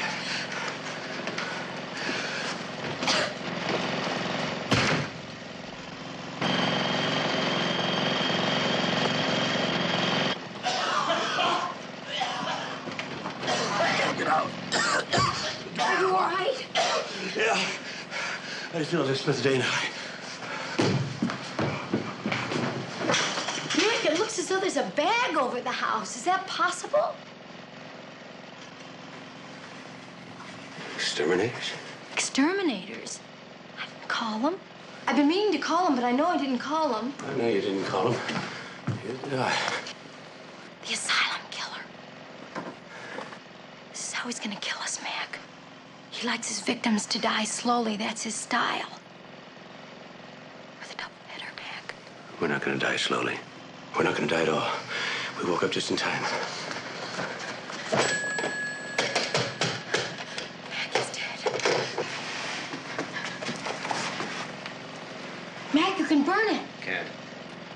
non-flammable. Maybe I can cut it. Stand back.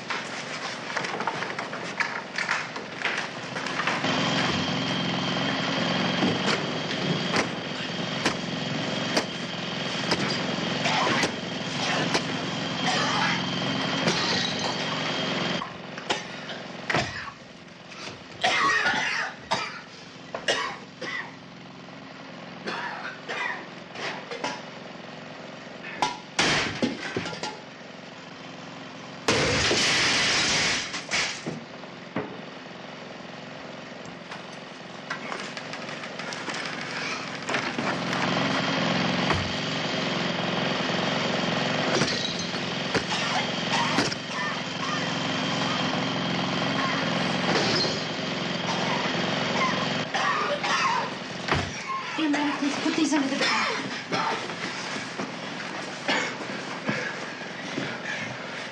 There's still time. There's plenty of good air upstairs. Come on. Mac, I know that gas is heavier than air, so it rises. But it does rise. Oh, Mac, we've got to think of something else to try. Yeah.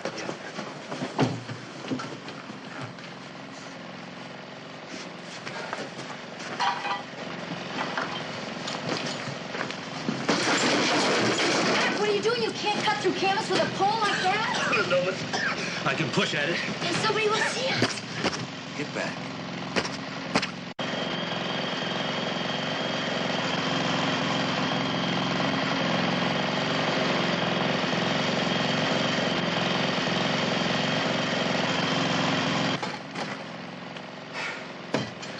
Here, Fantastic. try my specialty. Try.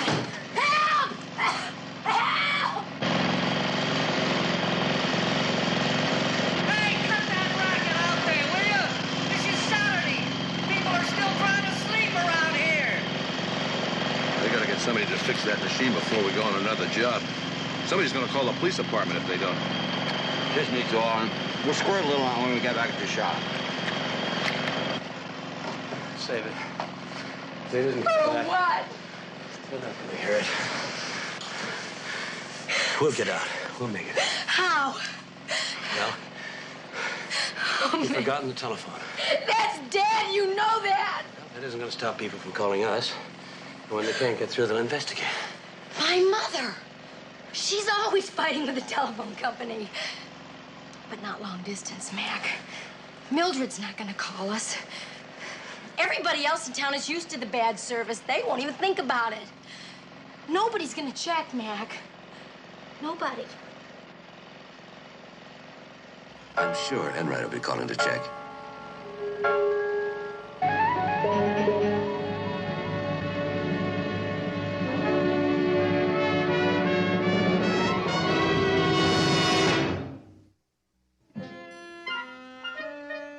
Loretta, wake up.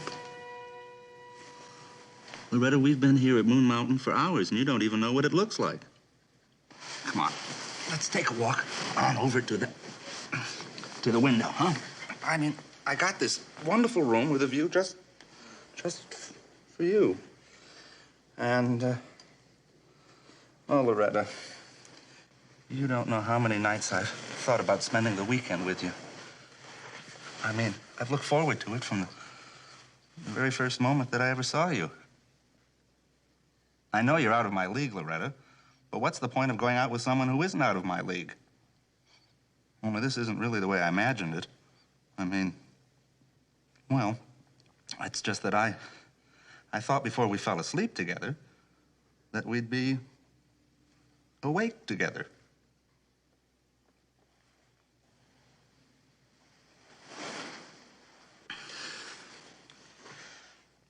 You know, I wish the commissioner had never even sent me that telegram.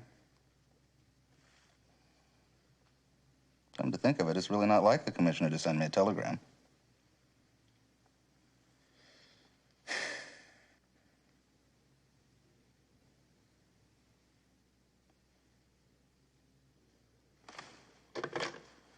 Operator, I'd like to place a call to Mr. Cooper.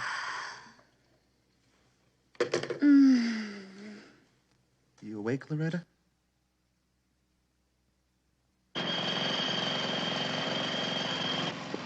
Here, breathe through this. I got another idea. Let's go to the attic.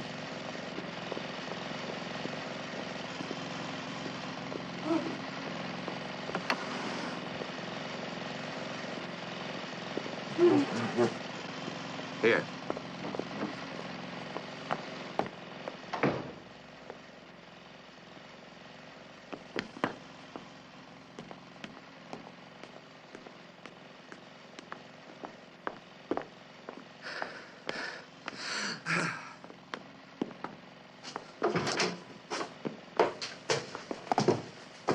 Gee, this is better up here.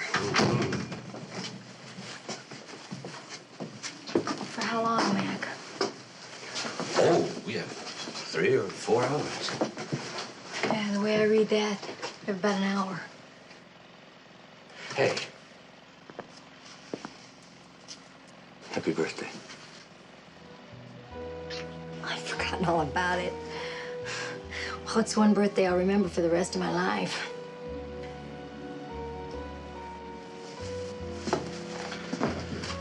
Certainly got us into one this time, didn't I? It's not your fault. I always think I can handle anything. You can. You know, Mac, I'm not afraid of dying as long as we're together. I'd just be afraid to go on living without you.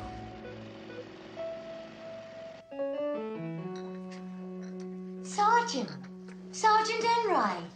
Okay, they found me. Well, I was ready to go back anyhow. Mrs. Hall, I never expected to see you here. It's an unexpected pleasure for me, too, Sergeant. How are you? I'm just fine. Are you alone? Are you trying to pick me up, Sergeant? No, but I'd love to buy you breakfast. Look, I hate counters. We could move over to that table. What a lovely idea. Thank you. Does your room have a nice view, Sergeant? Oh, yes, I've been looking at it all morning. It's also the most expensive view I've ever had. Well, I wouldn't know about that, Sergeant. I'm not paying for my room. I won this trip. Won it? Well, how did you do that? One of those phone contests where they call and ask you a question. Oh, well, what was the question you had to answer to win a trip like this? I mean, it must have been a Lulu. Oh, it was, Sergeant. They wanted to know the name of the police commissioner of San Francisco. I wish Mac and Sally were here. What if they didn't get away to Acapulco? Perhaps I should give them a call. They could fly up this afternoon. Oh. Well, I'd love seeing the commissioner.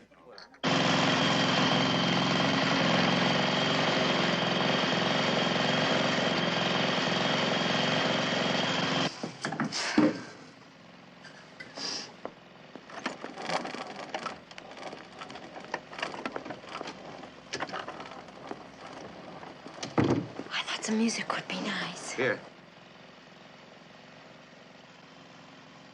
This won first place, didn't Yeah. For the worst wedding present that we received.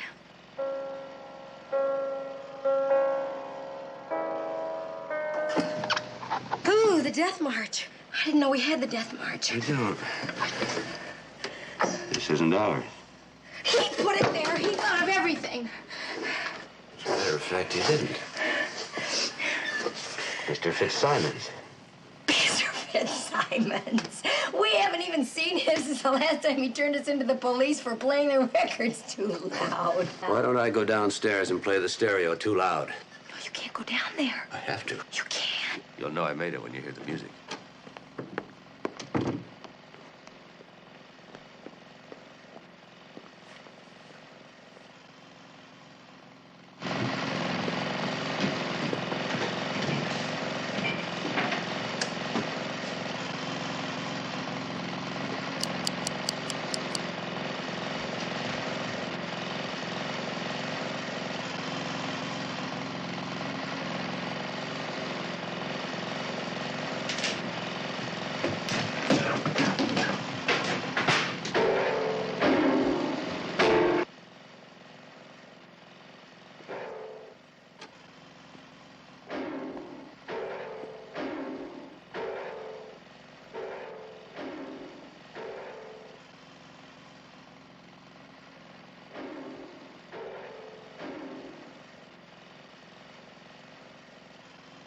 Have you come to save us?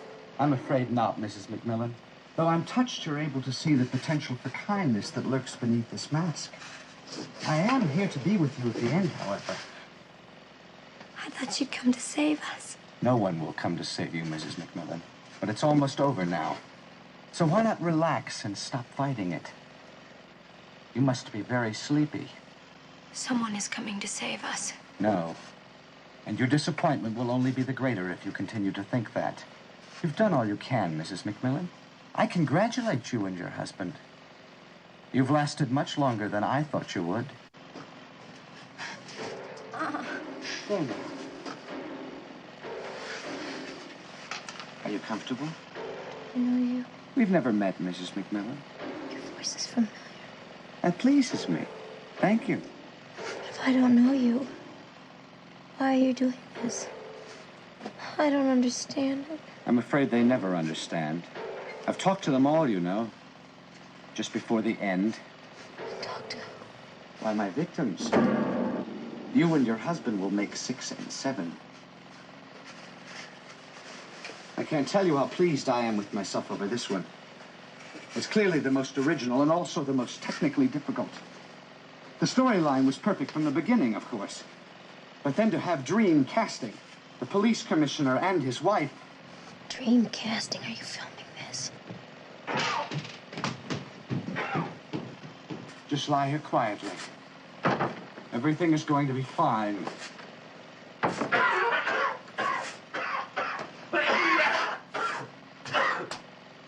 Sally, why did you open the door? Sally! Welcome, Commissioner. So you finally showed up. You do. Have to watch, don't you? How nice to be expected.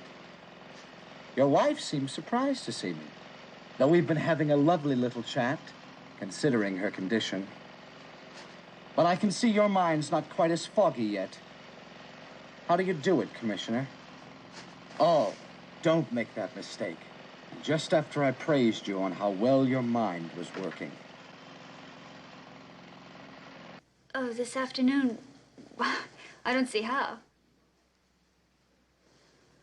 3 days' work. No, I don't think so.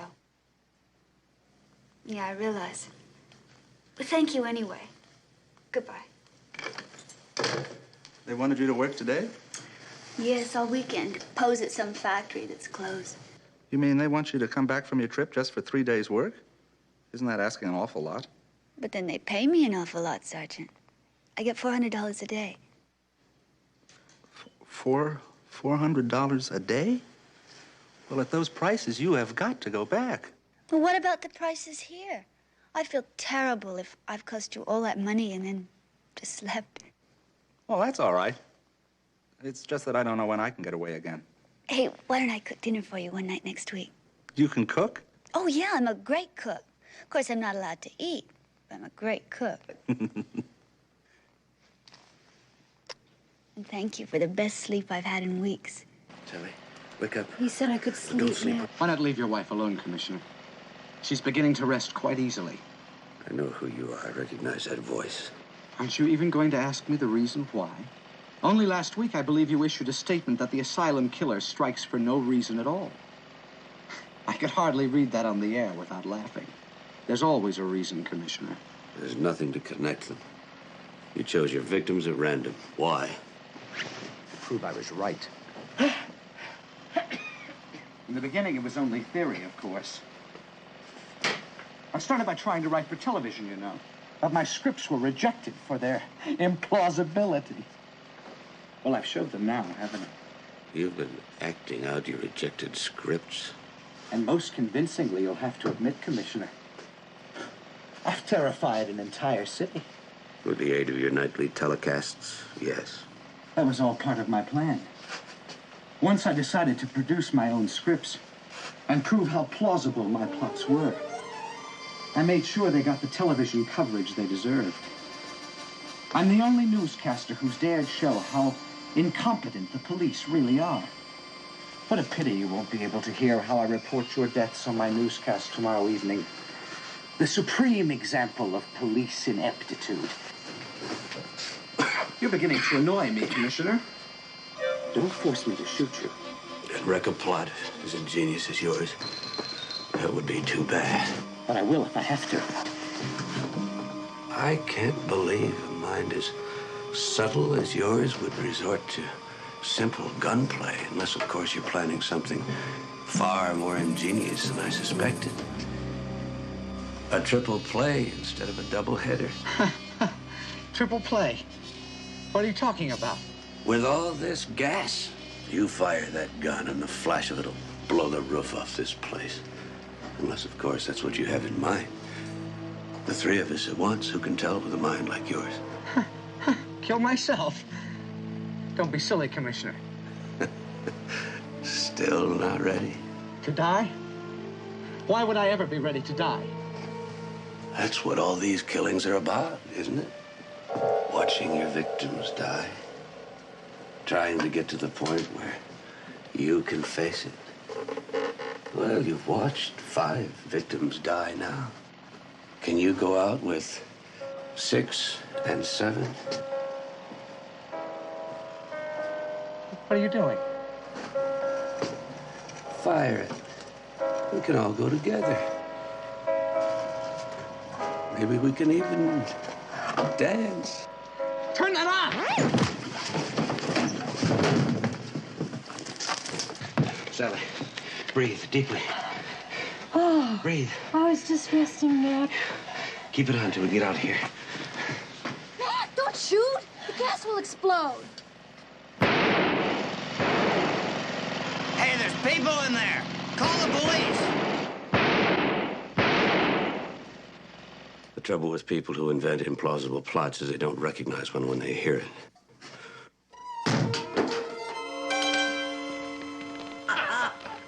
Well, isn't Moon Mountain everything I said? Oh, it's so wonderful you could all get away and get here for the weekend. Oh, Mother, that was just a lovely excuse for you to stay another week waiting for us. Don Perignon. Sergeant, you shouldn't have. Well, some people are very choosy about their champagnes. Mrs. McMillan, happy birthday a week late. Happy birthday. Happy birthday. Happy birthday. I'll never complain again about being a year older. What's the matter, Commissioner? You're not drinking. Oh, no, it's not that, Sergeant. It's just that reminds me of the last time I had champagne to celebrate Sally's birthday. I was unconscious before I could finish it. Well, don't worry, darling. From now on, I'll be your official taster. Hey, I like the sound of that. Really having a lot of trouble here.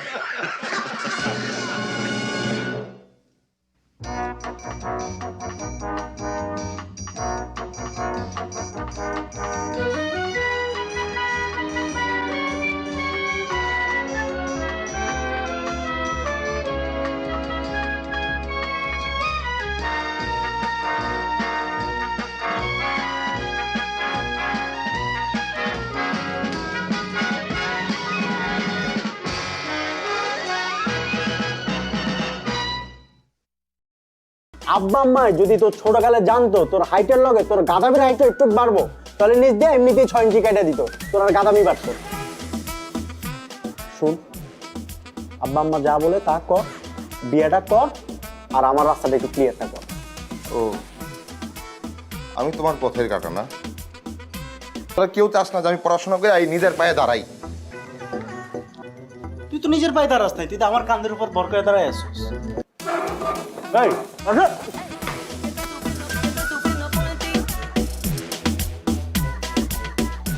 বড়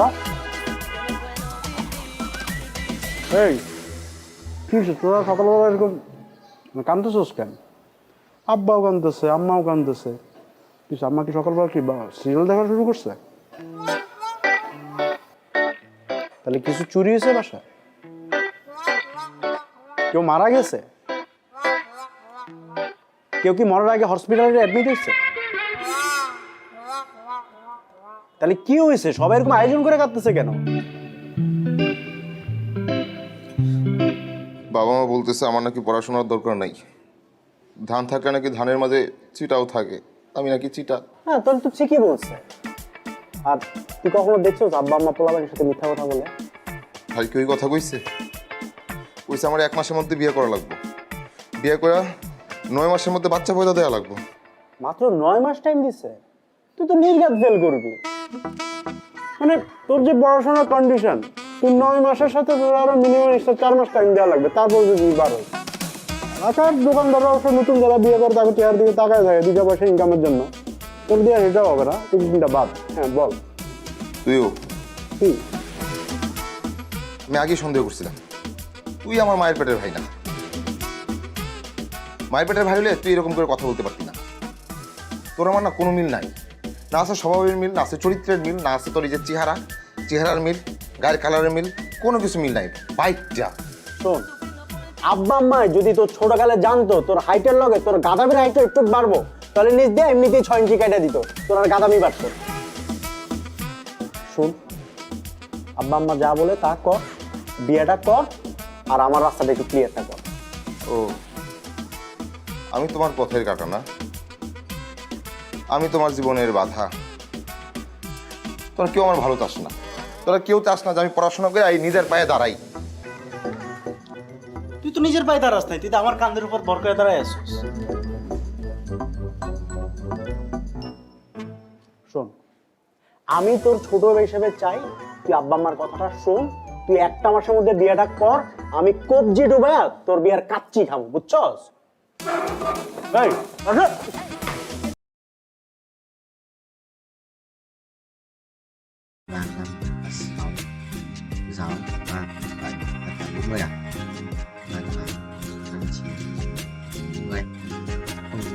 Chín tám ạ. Ai, 98 ai? Phải bay một cục rồi.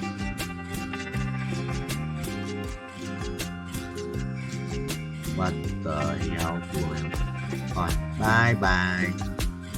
Nhà đi đâu bà? Rồi, phải đùa của ba, kiếm tiền 36 thì đến 80 tỷ. Tăng 8 tỷ để vay 10 lần của chiến sĩ sinh hoạt kia. Của đây sinh cũng căng ấy chứ. Của 37 ta lợi dụng á. Ui, thua. Tận đại.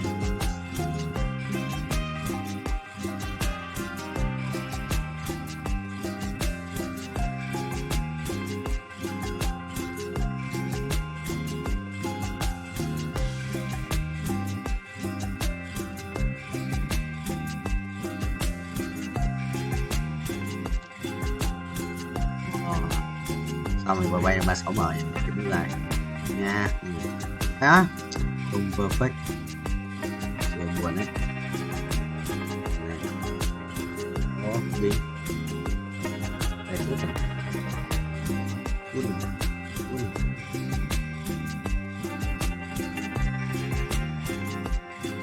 Chết rồi. Ui không đấu à?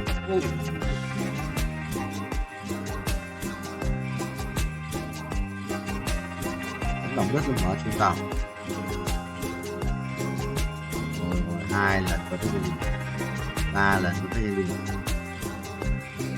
4 lần, 5 lần, 22 tiền sắp được nước màu này 39 tỷ năng lượng dấu ngoài ở đây ạ, theo 1 tỷ năng lượng dấu nhỉ.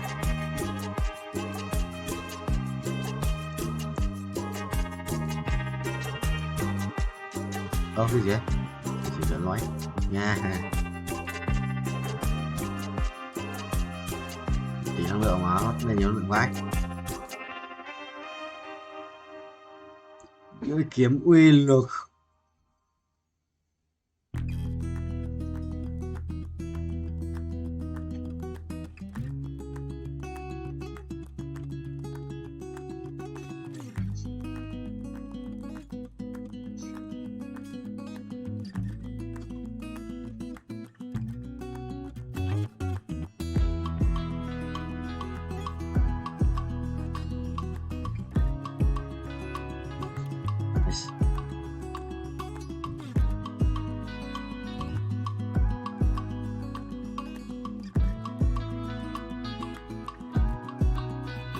Bình.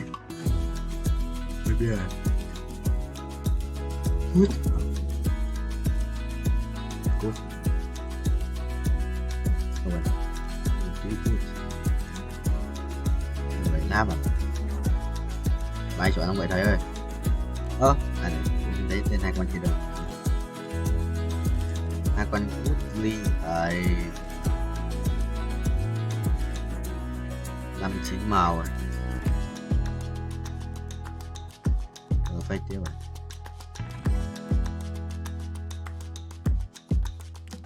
Phải tiếp hút lên đi. Nè.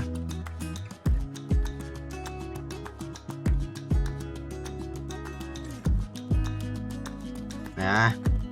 Không bay rồi, không tính. Nè.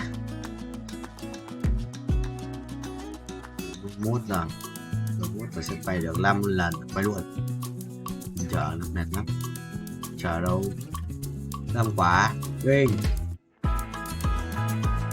Còn cái gì đấy? Là biết chờ ngay đừng. Legendary của tao. What ly của tao đâu. What ly. Rồi. Về à.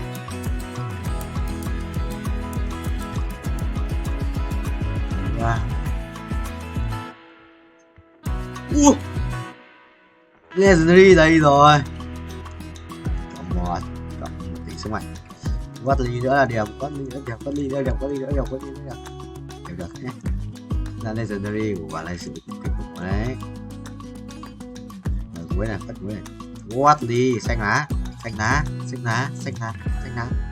Được. Đúng là xanh lá thật đấy. Là poison nhé. Nhau 1, 2, 3, 4 là sẽ xịn lắm. Bên chị Watley này còn 9.000 thôi á. Đúng nhỉ? Rồi, Watley là gì? Ui, 200k. What the hell? Lấy gì? Kiếm không?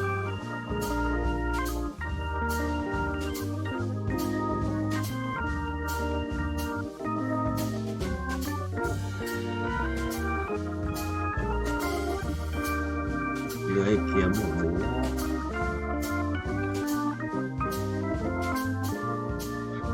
15k power. Trong đây là 9k 100k exit 2k exit epic. Có gì kia là 9k.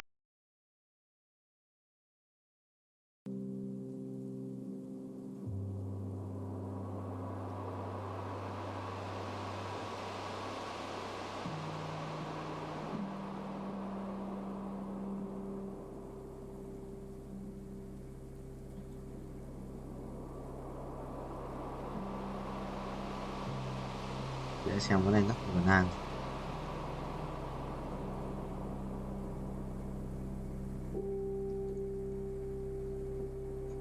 Thừa thì bớt 2 lần mà. Và đây kiếm tiền để bớt nha. Chẳng mà sao chúng nó cứ chơi ở đây. Kiếm tiền để bớt ở đây ạ. Ra chúng nó có bày ở đây thì anh cũng bày ở đây rồi. Kiếm quan đi bớt.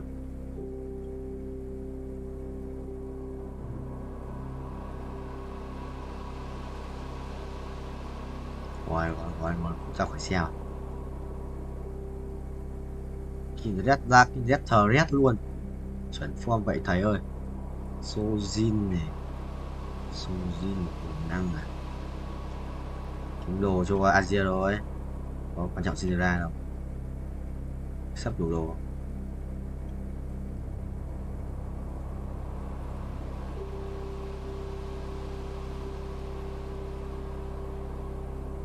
Bình chia lên.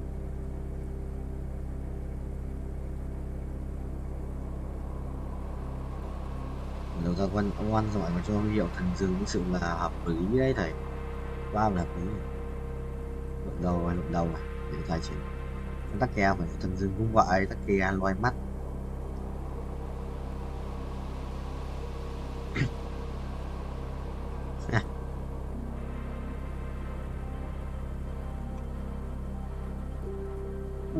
Lắc đi à? Lắc đi ra sau. À, đẹp đấy nhỉ, đẹp đấy. Là đẹp. Không sao đâu bạn ơi. Đừng sợ. Ngồi đâu. Mình không biết.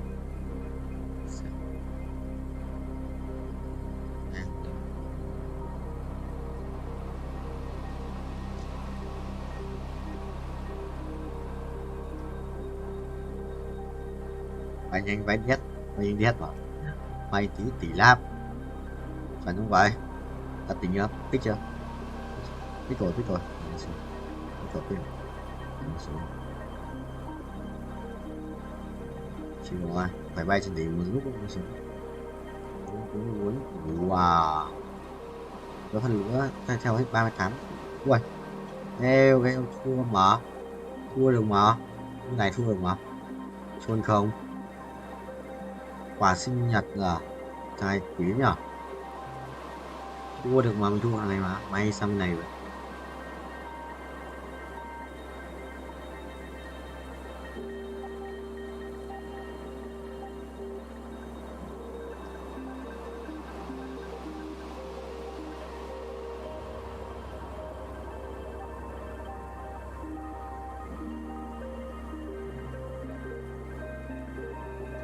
Ok, đấy, đây và đã tự di chuyển, đã thể di chuyển, đã thể chỉnh hai bên là xong. Binh không vậy? Binh không vậy? Binh không thấy ơi, Binh không thấy ơi, Binh không thấy ơi, Binh không thấy ơi, Binh. Ai á? Chôn tao.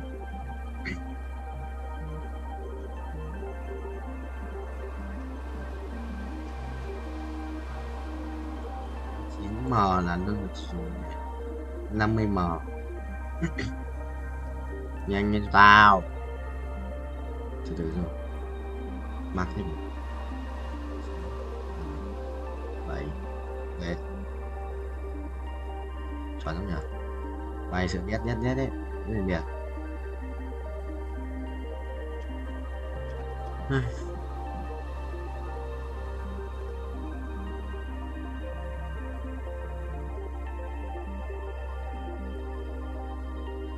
Vậy gì hay à? Mảnh rất nhiều mảnh nha, rất nhiều mảnh nha. Cung luôn mà thôi, xin cái mảnh lấy đồ chỗ ăn vậy. Thêm cái giáp máu nữa. Kiếp mấy cái mảnh cũng hết sạch mà. Anh lấy mảnh còn lại. Video 1 ngày 2 tháng 7 2024 binh chia linh. Let's go boy. Ô không, cái gì hiện trên màn hình của tôi vậy?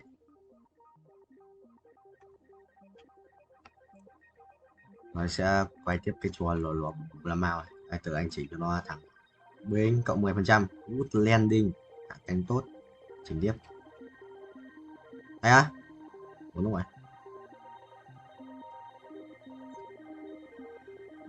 Chuẩn không? À, học. Từ. Bên 15 lap rồi á. Sao anh muốn bút này?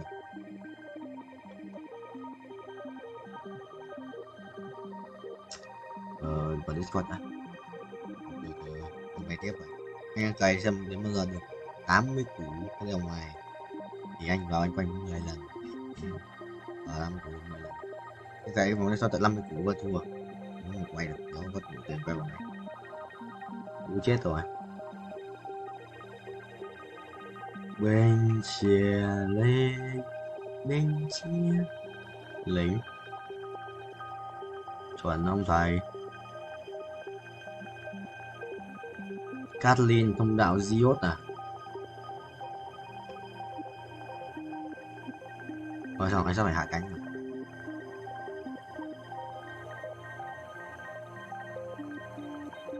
Binh. Thầy cho nó xoay tròn nhé. Đây. Perfect. À. Đi shit. 10 lap này.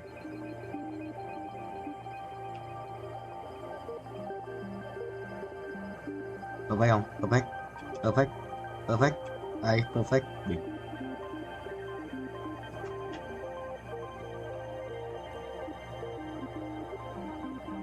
Gì vậy? Đây à? Không ai ơi, không phải đâu. Cơ sở đấy là trụ sở chính, quan chủ để sống nhiều công ý, quan chủ lại hướng Hà Đông công cho nóng đang nóng này là gì lãng du bộ khởi đầu vấn thiên cung khởi đầu bố ngon rồi nhau ngon rồi anh ngon rồi anh ngon mày thì anh ngon thần dương đính mệnh đi và vẽ biết đâu hiểu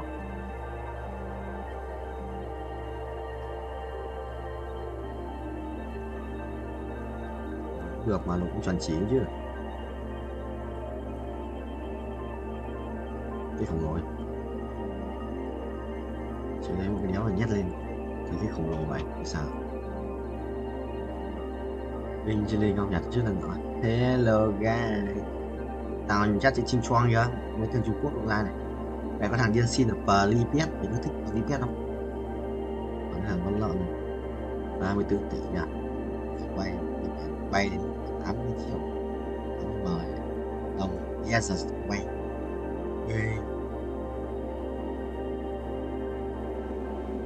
Rồi viên nhà, nếu giờ đánh viên nhà vào, không, chết một con chỉ đấy. Chưa phải đét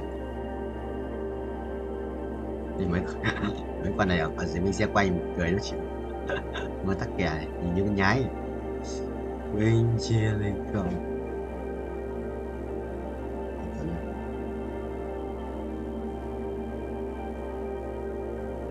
nó vậy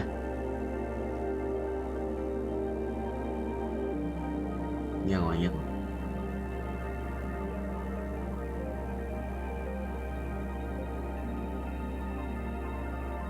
ai đánh bộ khởi đầu đúng không vậy? Cộng một tướng à? Không, ai đánh bộ khởi đầu cũng thầy à? Thôi thầy xin phép vậy. Còn tiền 3 sao tiếp 3 để check bài á, không có thằng đánh á. Này có oan thì sao? Không phải. Đánh thần rừng à? À đâu? Hiệu này mà đánh sút cho.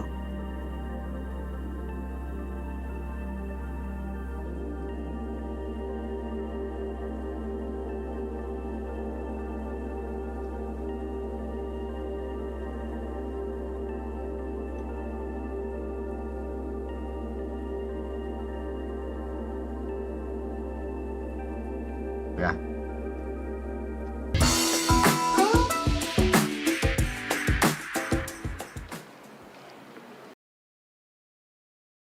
Cao thử cheating ấy, cheat tóc ấy.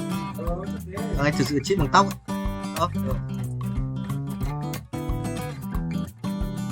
Thấy chưa? Quỷ, tóc quỷ.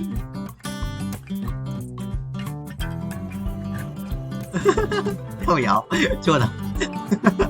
Chuột.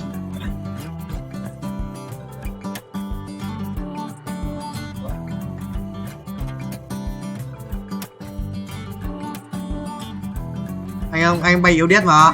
Anh vừa đến mất bay yếu đét.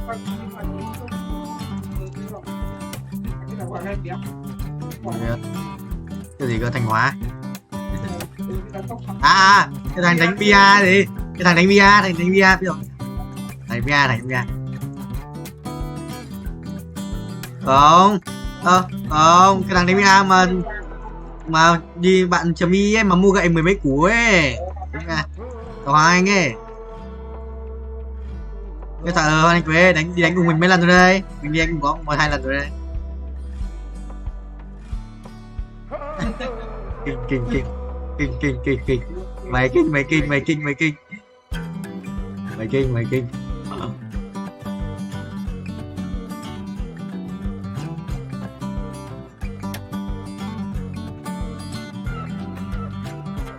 Rồi xong cái này nữa, rồi xong phun rồi chết đép tiền.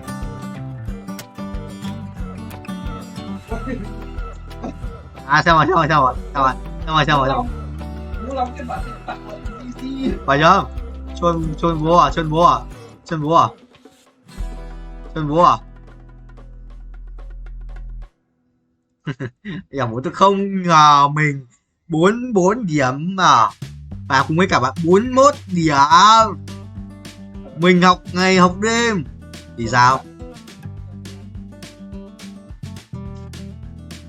Giờ chúng có thi mấy thằng Hà Nội thi cấp 3 cứ như thi đại học nhỉ? Quỷ nó chịu được. Anh phải rebirth anh xem rebirth nó bao tiền đấy. Rebirth một phân nước của anh là 5 chi liền. 5.000 tỷ. 5.000 tỷ. Sửa anh kiếm không vậy?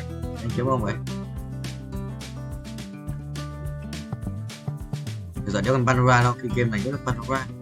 Ui, định mệnh. Rồi xong rồi, game chọn người. Ui, game chọn này.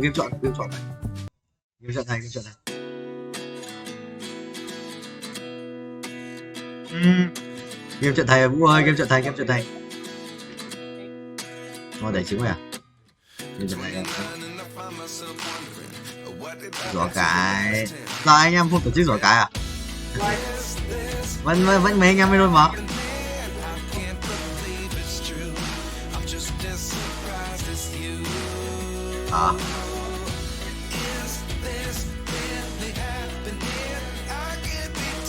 Sao? Không mua ở đây mấy đây à? Ai à? Căng hết. Đó. Giờ một quả của anh là 200 triệu tiền à? Rất nhiều nhỉ? Anh nhanh quá. Tại vừa đi bớt xong bay nhanh quá. Nhanh.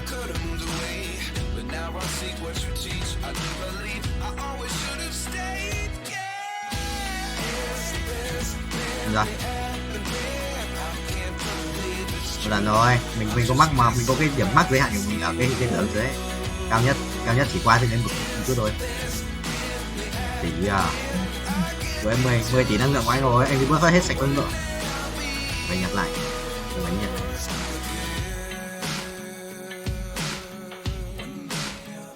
Đường này con nhựa đánh con nhựa thằng nào chỉ một đam thôi, thằng nào cũng có một lần.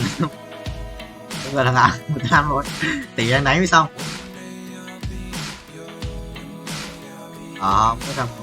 Mới đang có một đam. Không biết. Có cái shadow phép ở đây. Game chọn này.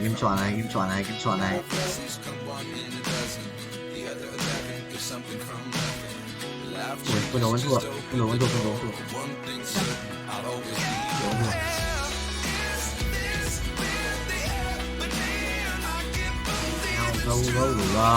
bên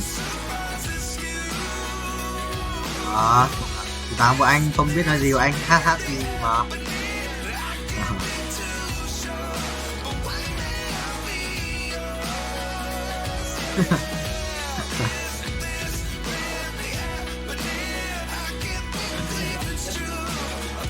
và khỏi tôi em phải thứ lấy mà nó ra nhất như vậy.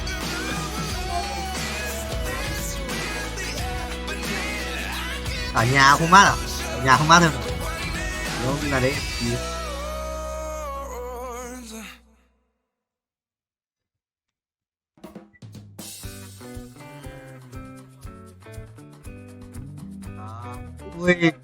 Ui, trước ngày xưa nó mượn xịp của Hoàng Tuấn, giờ nó không chào chào. Không phải, ngày xưa nó đó, ngày xưa mang sang mượn xịp Hoàng Tuấn mặc mà giờ không chào chào. Gì. Giờ đáng buồn đấy. Ngày xưa mà xịp rồi. Không thèm đổi lại để làm chi? Mày vẫn đổi lại được ở Dương. Cho nó mặc rồi vẫn đổi lại được ở Dương. Gì.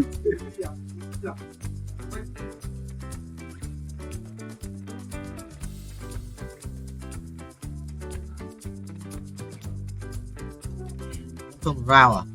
Bài anh đẹp lắm rồi, bị thua. Nghĩ nhỉ? 700 triệu một round.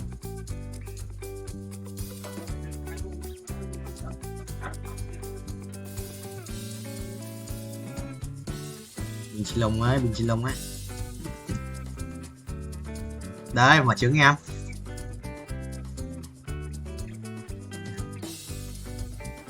Mở trứng đi hack trứng cho thầy. Đâu, ở cái quan phình dai đấy, chuẩn rồi. Chụp bé Tuấn đấy à? Chụp bé Tuấn tên là Phil á? What the nhau. Đây là Phil. Sao nhìn giàu ấy nhỉ? Nhìn nhiều quần áo nhiều tiền nhỉ?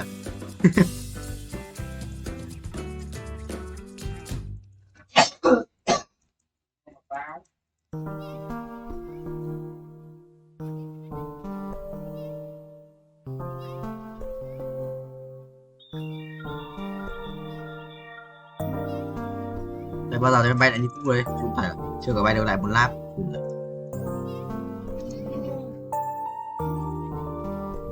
Rồi cần phải quả trứng này đấy. Không biết nó là sự là cút hay cũ. Là nổ nó không phải trứng mà, hai trứng không ấy. Ấp trứng là hơi lâu ấy. Phải bay tiếp. Tám máu à, thầy bị thương một vào, không thể mất được. Đép hải là chúng nó phải không? Đúng rồi, đép hải. Báo rồi. Để auto hết à. Bây giờ em chạy ra khỏi chỗ đó được. Em bật auto về đấy.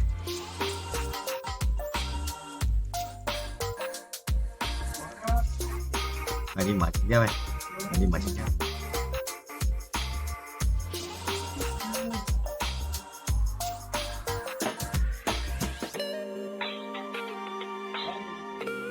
Ui, em biết cả.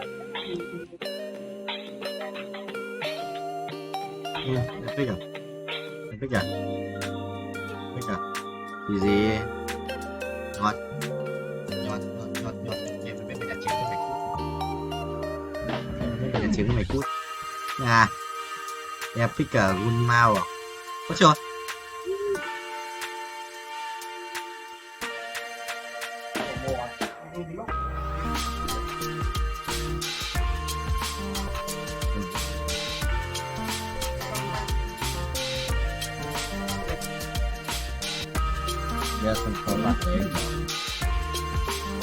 Thôi, sao bay trước thầy.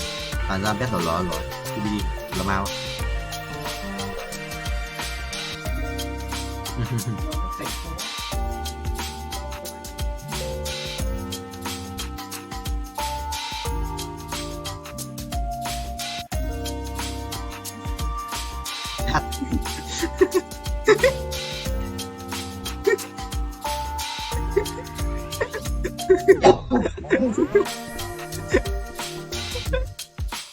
Không, loài để đợi chiều để dốc ôi à loài quỷ đó cái gì đây, nhỏ con có trong mặt là dòng phút ơi thực phẩm thánh quang à, nhỏ con có đi tấn công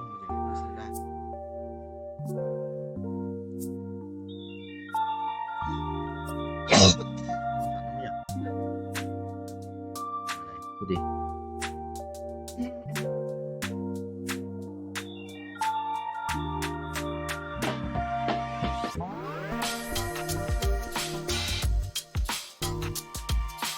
Có được một đồ gà, không nhớ được một đồ gà. Đây. Tự làm binh ấy nhỉ?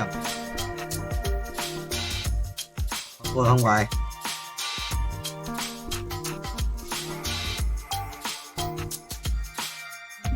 Vẫn thừa một đồ ạ. Em quên mất là anh lắp 1 tỷ độ.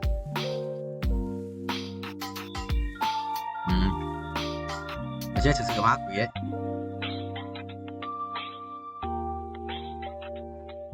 Không thần tài à, phải vẫn đánh thần tài mà. Có thể vào bay tiếp này. Bao nhiêu tiền rồi? Được 1 tỷ tiền đấy. 100 tuổi à. Cần 1.000 tuổi không? Thầy xong rồi, thầy xong rồi đấy thôi em, bây giờ thầy đến 5.000 tỷ rồi. Gì? Cái xong quý ơn. 5.000 thì quý ơn. Vậy à?